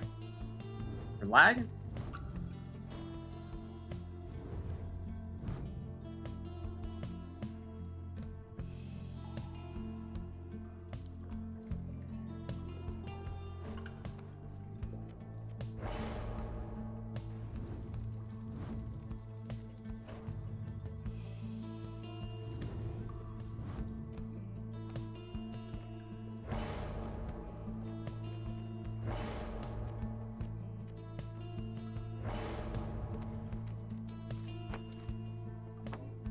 Then Core countering Ignarius with Jodario.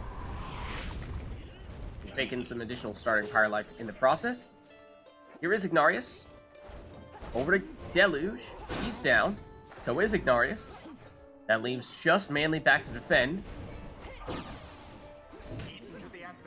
She's done successfully thus far and has now gotten back Deluge.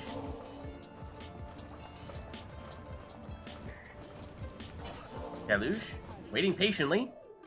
Dodged defenders for a while there, but now he's down. Gilman, he's banished. Iggy down as well. Deluge has returned. So he's now banished, and that leaves Lag defenseless for the moment. Time perhaps for Zaxiana to throw this one in for 20.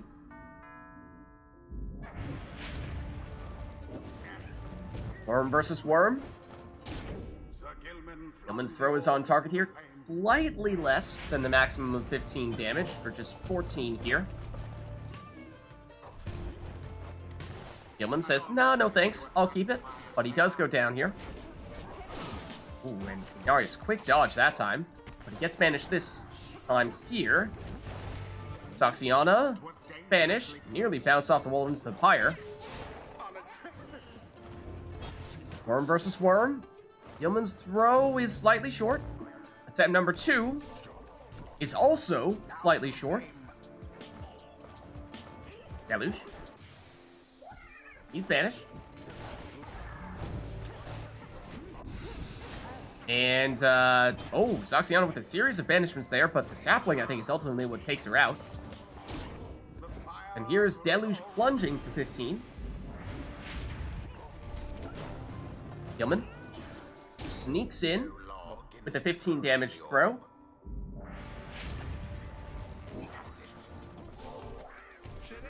Deluge down. Ignarius down. Jody moving in. Gets rid of Manly. That brings back Deluge. So Jody has enough time to make it in here for the 30 damage plunge. Deluge for lag. He goes down. Now it's Core on the attack with Gilman. Trying to find a way around those defenders. Does so, but the throw is short. Deluge pops in again here for another 15. Iggy against Gilman here. That throw is short. Deluge off the races. Not fast enough, though, to avoid Jody. Jody back to Gilman, back to Jody. Trying to avoid Ignarius, and has perhaps done so. No, Ignarius able to recover in time. And also able to sidestep that cast there from Saxiana on the attack. Does go down, though. Gilman runs into the sapling. Manly vanished as well. Time for Saxiana. And that means Lag is hanging on by 1 Pyre life. Of course, does have a sap and therefore likely has at least some rekindling. Manly treats. Goes down here, but that brings back Deluge. He's blocked and Titan Tooth stunned as well. Which means Jody can plunge here and trigger that rekindling. It's 10 on the second life bar here for Lag. Which means Gilman's throw here, if it hits the mark, would have been enough if it was for full damage, but Core cut it a little bit short, which means now Lag sitting on 2 Pyre life. Plunges here for 15 with Deluge. And is certainly not going down without a fight. Gilman against Deluge. Gilman, his throw is beyond the Pyre, as it turns out. Ignarius to Deluge. Deluge down. Saxiana gets rid of it, although Ignarius picks it up. Saxiana's still in it here. And gets the orb, and gets the score. Good game. GG. Accomplished effortlessly, I might add. The ceremony is complete. Alright, well played, you two. Until the next rite.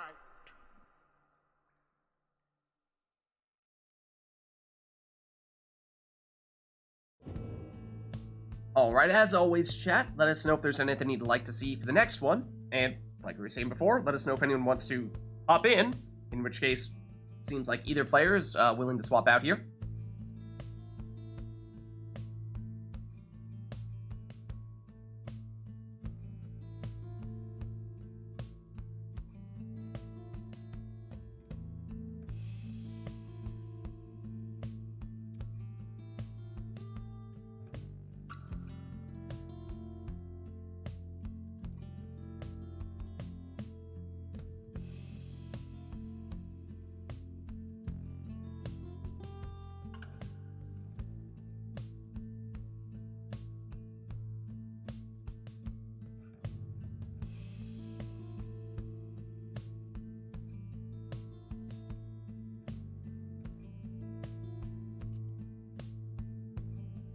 Not seeing anything here at the moment. Of course, let us know if you have any last-minute requests here. Otherwise, we'll have these two take whatever they want to take.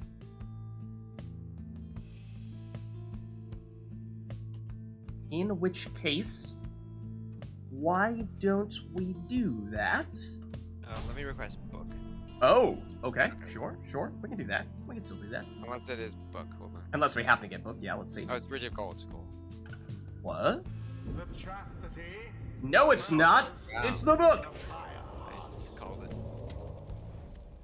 Save your lid coin. Book it is. Who shall conduct the rites?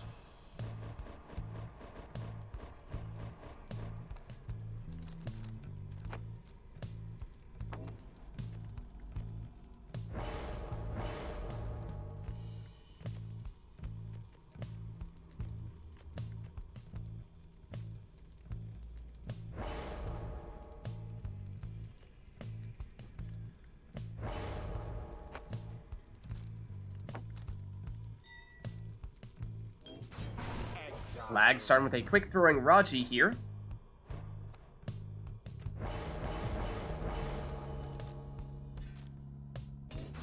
There's Core going with a power casting Snadra.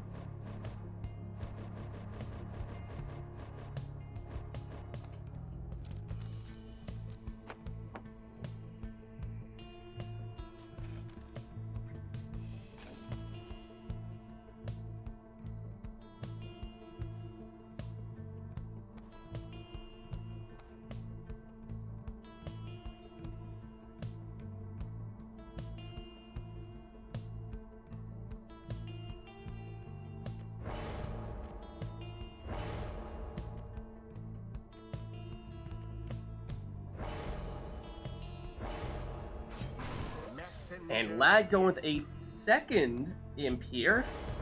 Does have our attention. Oh, and look at this. Or, going with a second Nomad.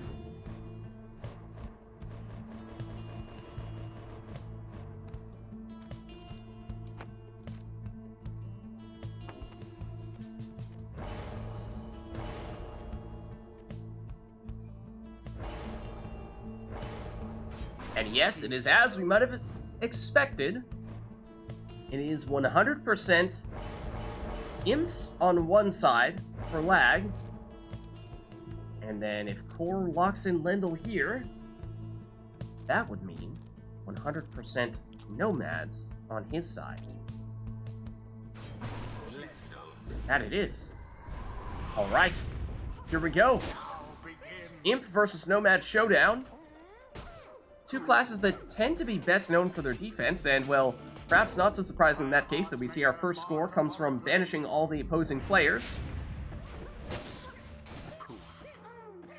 And now, Lag looking to return the favor here. Lendl has scooped it up. Down he goes. Opening here, perhaps. The throw is intercepted. Core with time to throw this one in for 20.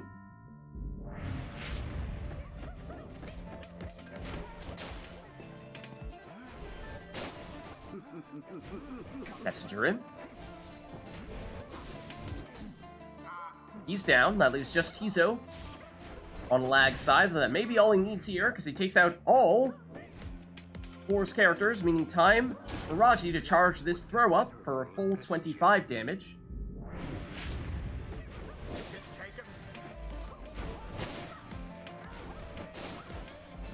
Two-pronged approach between Raji and Messenger Imp, though Raji went down. Although, look at this. Banishing Spree means time now for Lag to throw this one in for another 25 damage throw.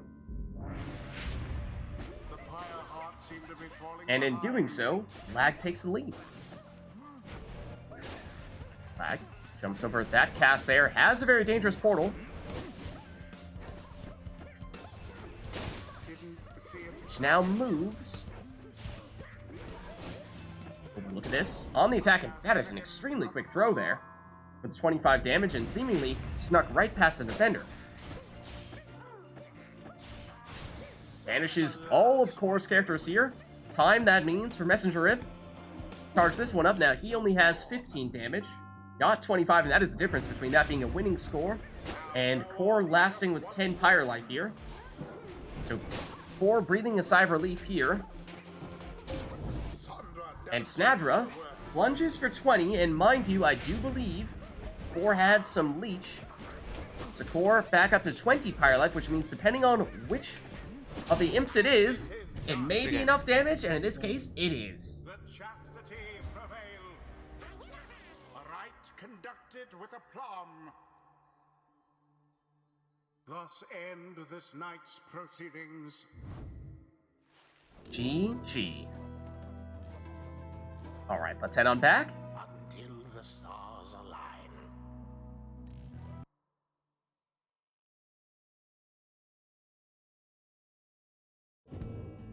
And chat, once again, let us know if there's anything you'd like to see for the next one, and let us know if anyone wants to jump in and get it on the action.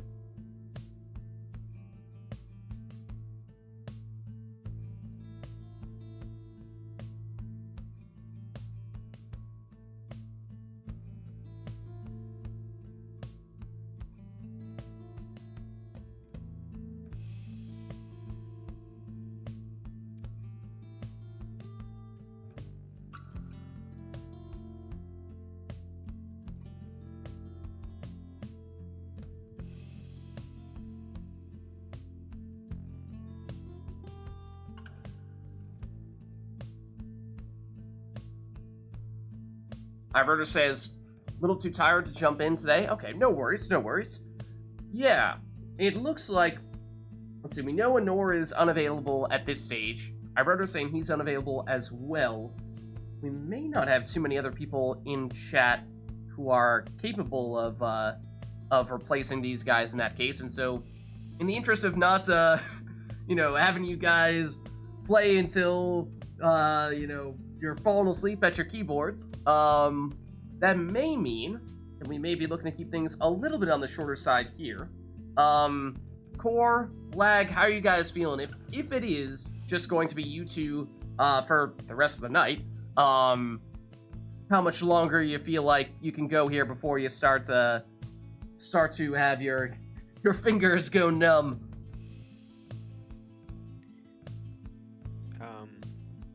I'm fine to play like, I don't know, kind of whatever, honestly. But I can definitely see, you know, ending it soon, like in the Liberation Rite in the 2 or 3 matches, maybe. Okay. Okay. For me, same. Although in like an hour or so, I would have to go. Okay. Okay. So in that case, you know, if there is anyone in chat who's interested and available, then of course you're welcome to hop in here. As I said, I think both of these players are willing and able to pass the baton. Otherwise, why don't we do a few more matches here, and then we'll transition over into the Liberation Rite protocol.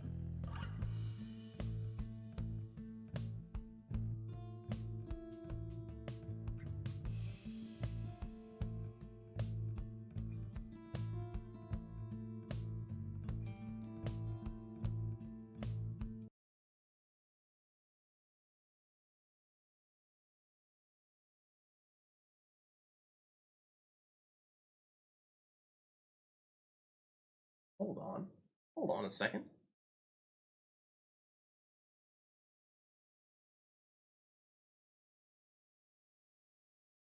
Good lads? Lids? I'm good. Good. Lids?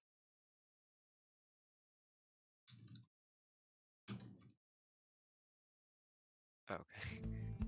What if Lids makes a request? With his infinite lid coin. Like, what's going on? Customize off.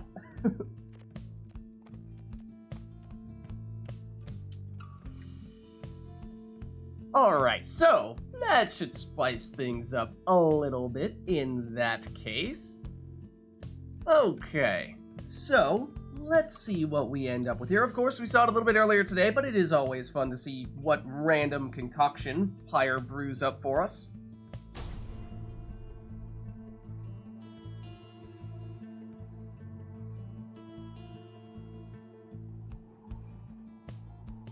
The chastity shall now face. And we shall see. So in Lag's case, Harp, Crone, Kerr. In Core's case, Demon, Worm, Harp. Seems like reasonably rounded teams in either case. It's Lag scoring first here for 33, which is a little bit of a strange number. No prayer beads in that case. No salute for Core on his Harp. His Palette down. That's a speedy Lady River there.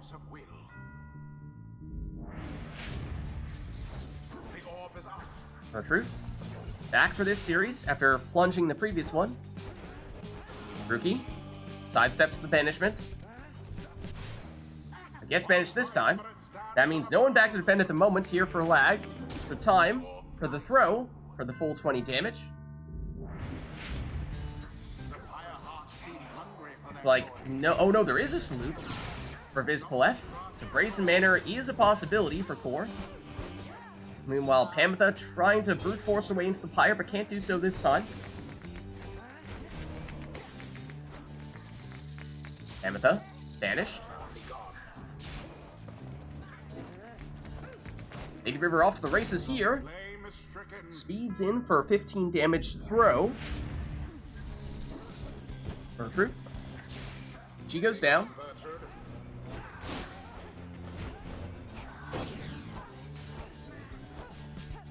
Pamitha versus Pamitha. Pamitha wins. Surprise, surprise. Oh, and big banishment there from Core's Pamitha. Force of will behind Sets up the a thrust. quick 7 damage throw here. Gertrude for lag. Avoiding Pamitha well. Trying to go on the attack though. A deathly thrust. Cannot succeed in doing so. Here's Vids Paulette. She gets banished. Rookie. Over to Pamitha. Pamitha with some space here. Oh, but she is still blocked. And Pamitha's crossed like 2 ships in the night. Gertrude down as well, but Pamitha blocked. The Core back at it here, and persistence pays off with Pamitha. Gertrude for lag. Blocked. Nearly got it back, though. His Paleth has the Brazen Manor, mind you, but she goes down. Core, the throw almost looked like he was going to jump past the fire, but does get the throw off. I definitely have quick throwing on the Saw a lucky break there for Rookie on Lag's side. Though would like for it to have triggered there, and it did not. And so that is the winning plunge. good game. I definitely had quick throwing on the worm. I mean, worms do usually have very quick throws, but it felt even faster than usual. Yeah, it definitely was. It was like instant. Wow. Yeah, I felt like I could not figure out many of your talismans there, besides maybe that. Yeah, I don't Yeah, really know what I had. also Rookie was like didn't have the lightning run, so he was a Oh. lot slower than expected. Oh. Was he all right side Rookie, maybe? I think he was. I mean, I didn't manage to chain any cast, so I couldn't figure if he had the explosive temper. Mm-hmm.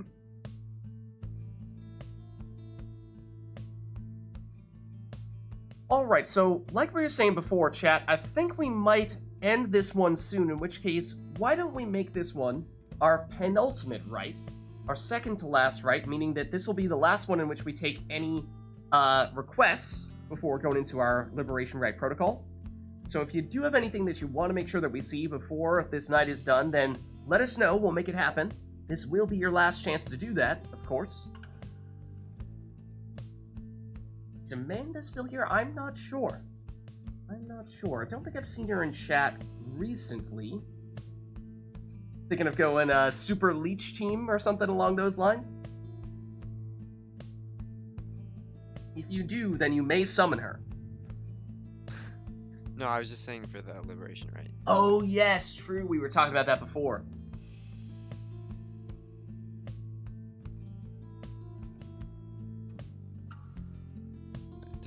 Does Amanda like leech?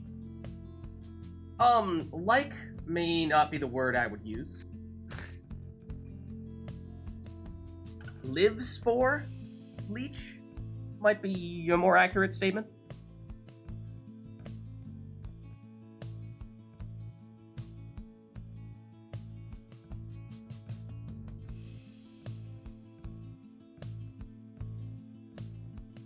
Either way, not seeing anything request-wise at the moment, so, I mean, if you guys just want to have chat, or chat if you want these two to just take whatever teams they'd like, then of course, welcome to do so. So why don't we go that route here, then?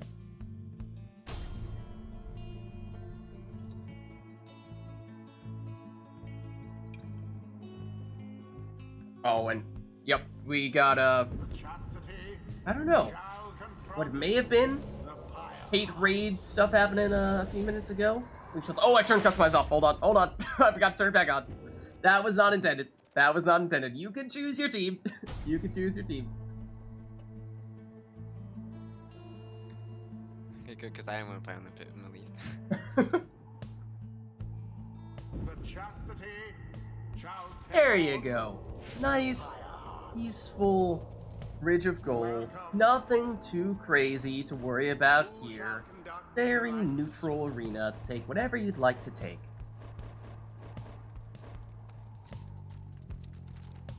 Yeah, on the off chance that Gun P8 and Gun Q2 are not hate spamming bots, thanks for the follows, but let's just say I'm very suspicious.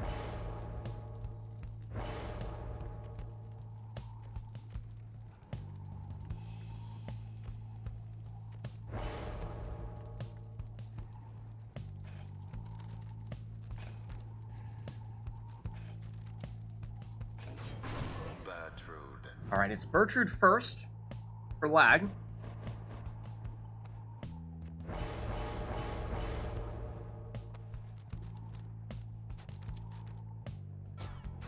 Exile.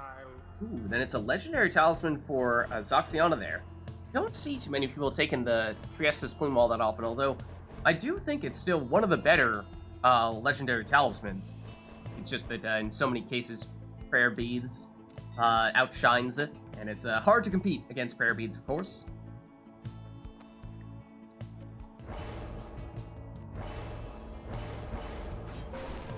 Then it's Jody next for Lag Machine.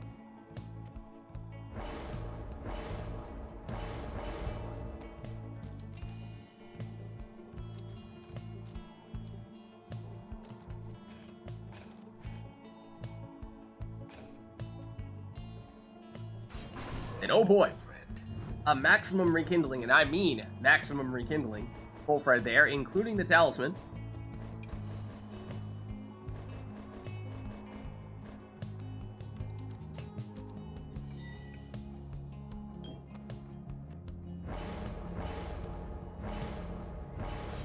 Oh, and Lago and Double Crone here did take the Crone Salute, of course meaning that at one point, he can transform all of Kor's exiles into defenseless howlers.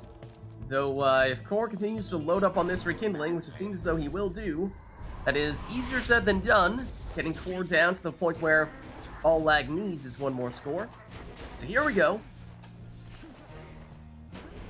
Then again, getting offense out of Kor's setup going to be a little bit tough here with double sap. So going to be leaning very heavily on Zoxiana to perform offensively. Zoxiana, oh, does the switch. Trying to get Volfred in there. Oh, and Lag gets in there with one of the Crones for 30. That was Bertrude, and she has Prayer Beads, so she will come back here. Bertrude again. Just barely misses the mark on the jump.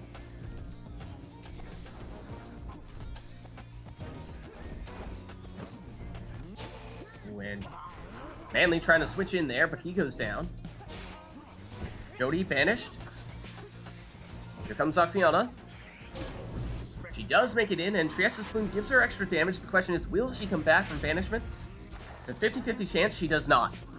That means Kor is down one player for this series, and is stuck with just saps, which is easier said than done, finding a way to score with them, although with quick throws such as that, that is a way to help make it happen.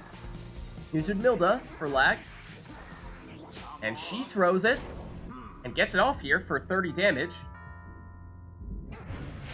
That does mean that Zoxiana is back now for Kor, and I'm sure he's pleased to have her back. She goes down, though. Bertrude misses the mark on the jump, although look at that. Jody just goes through and banishes everybody. Here's Udmilda with a 30 damage throw. And that drops Kor down to 10. But remember, as we were saying before, Kor has a ton, and I mean a ton, of rekindling. So that second life bar is going to be huge. Lag just trying to get to that second life bar as quickly as possible. But is defenseless here. Oh, may have gotten someone back in time, but can't intercept this throw for 25 damage. Zoxiana, she goes down.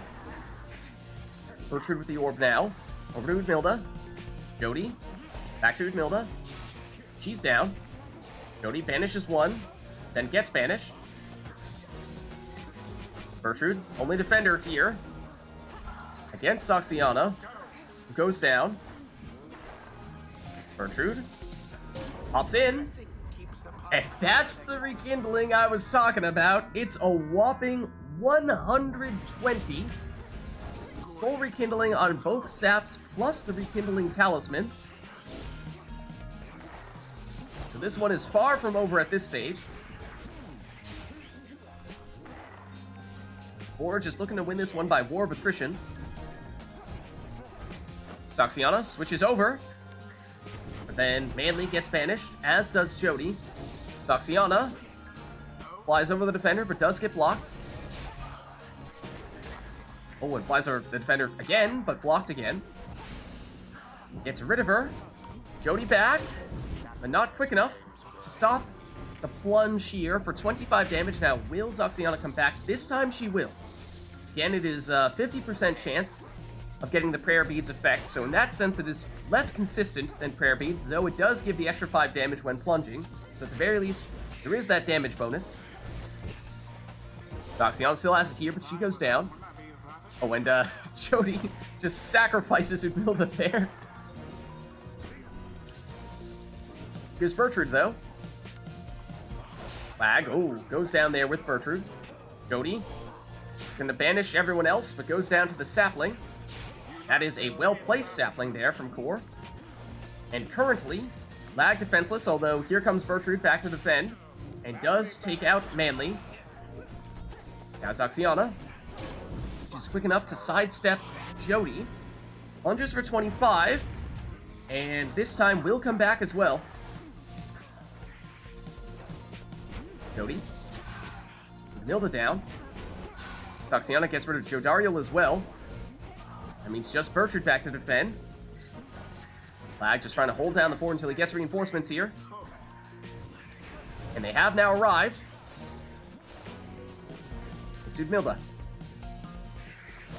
Oh, is looking to speed ahead. Had a bit of an opening. Core able to recover in time.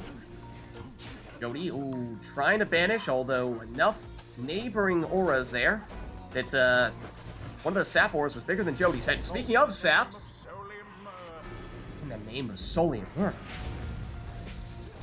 That was Volfred plunging for 25. That means that one more score would be all the Core needs in all likelihood.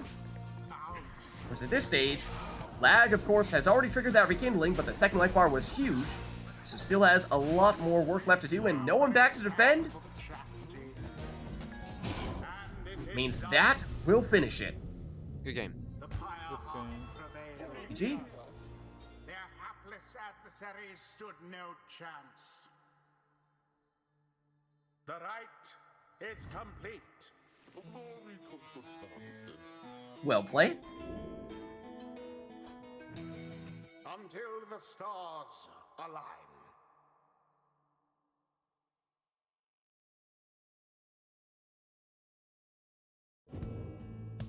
Alright, and so, unless anyone else wants to jump in here from chat, we were thinking we would go Liberation right here, because we've been having Lag and Core go for a while, and don't want to have them lose their minds playing non-stop Pyre.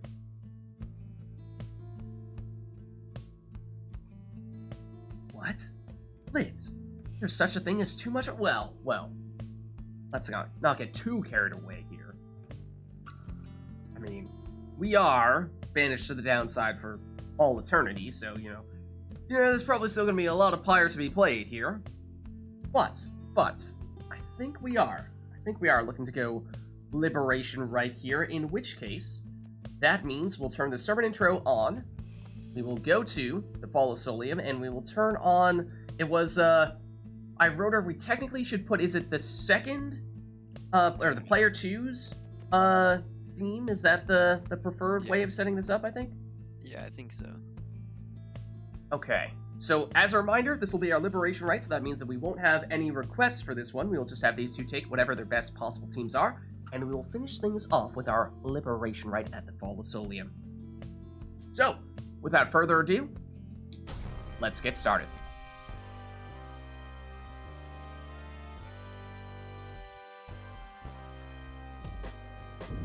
Time is nigh, exiles. Welcome to the Fall of Solium. Here you shall be tested by your adversary.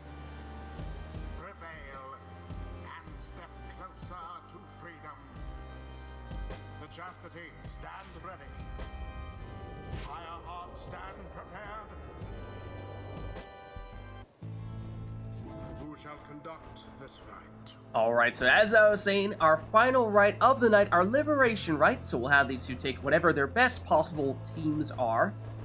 We'll finish it in style.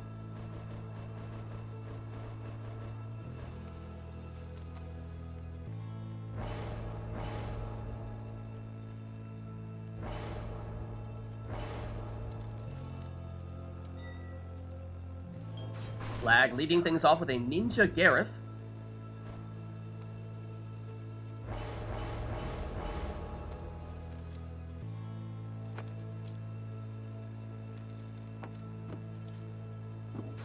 Whereas Core going with Gilman.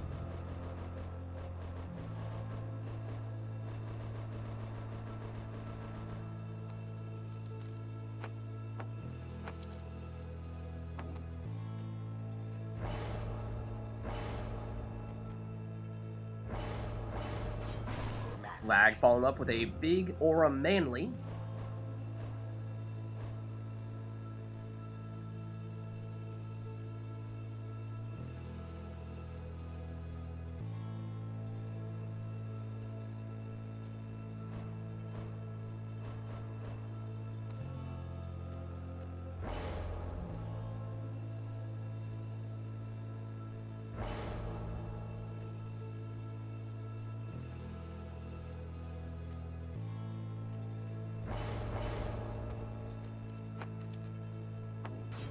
And a Luminous Idol Zaxiana in the second spot there for Core.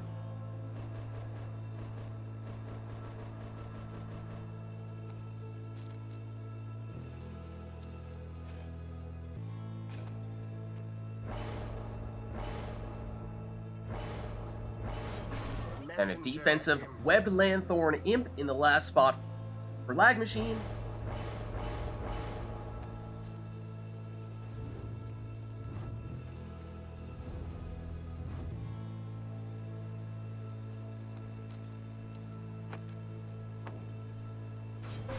And finally, a full rekindling sap for Core. So this is our final rite of the night, our liberation rite. Lag on the left representing the Chastity, and Core on the right representing the Pyre Hearts. Best of luck to you both.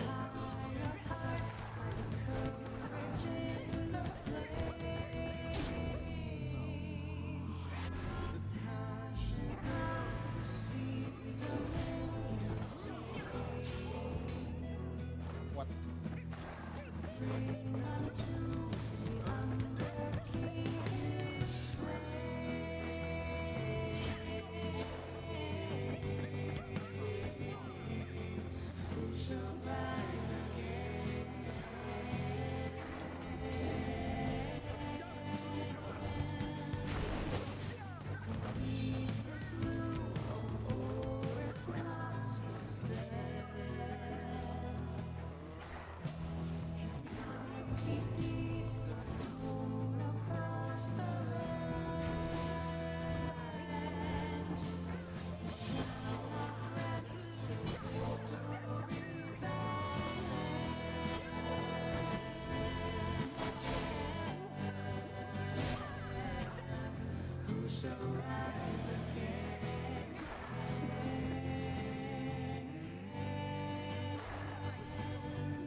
fighting keeps the pyre burning hot.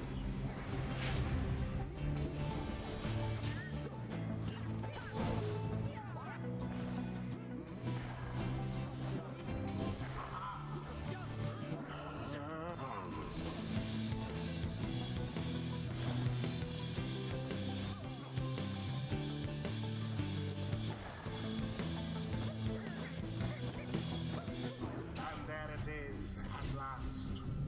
And there it is. Proved their worth. Good game. Their adversaries they defeated utterly. Thus ends the Liberation Rite. GG.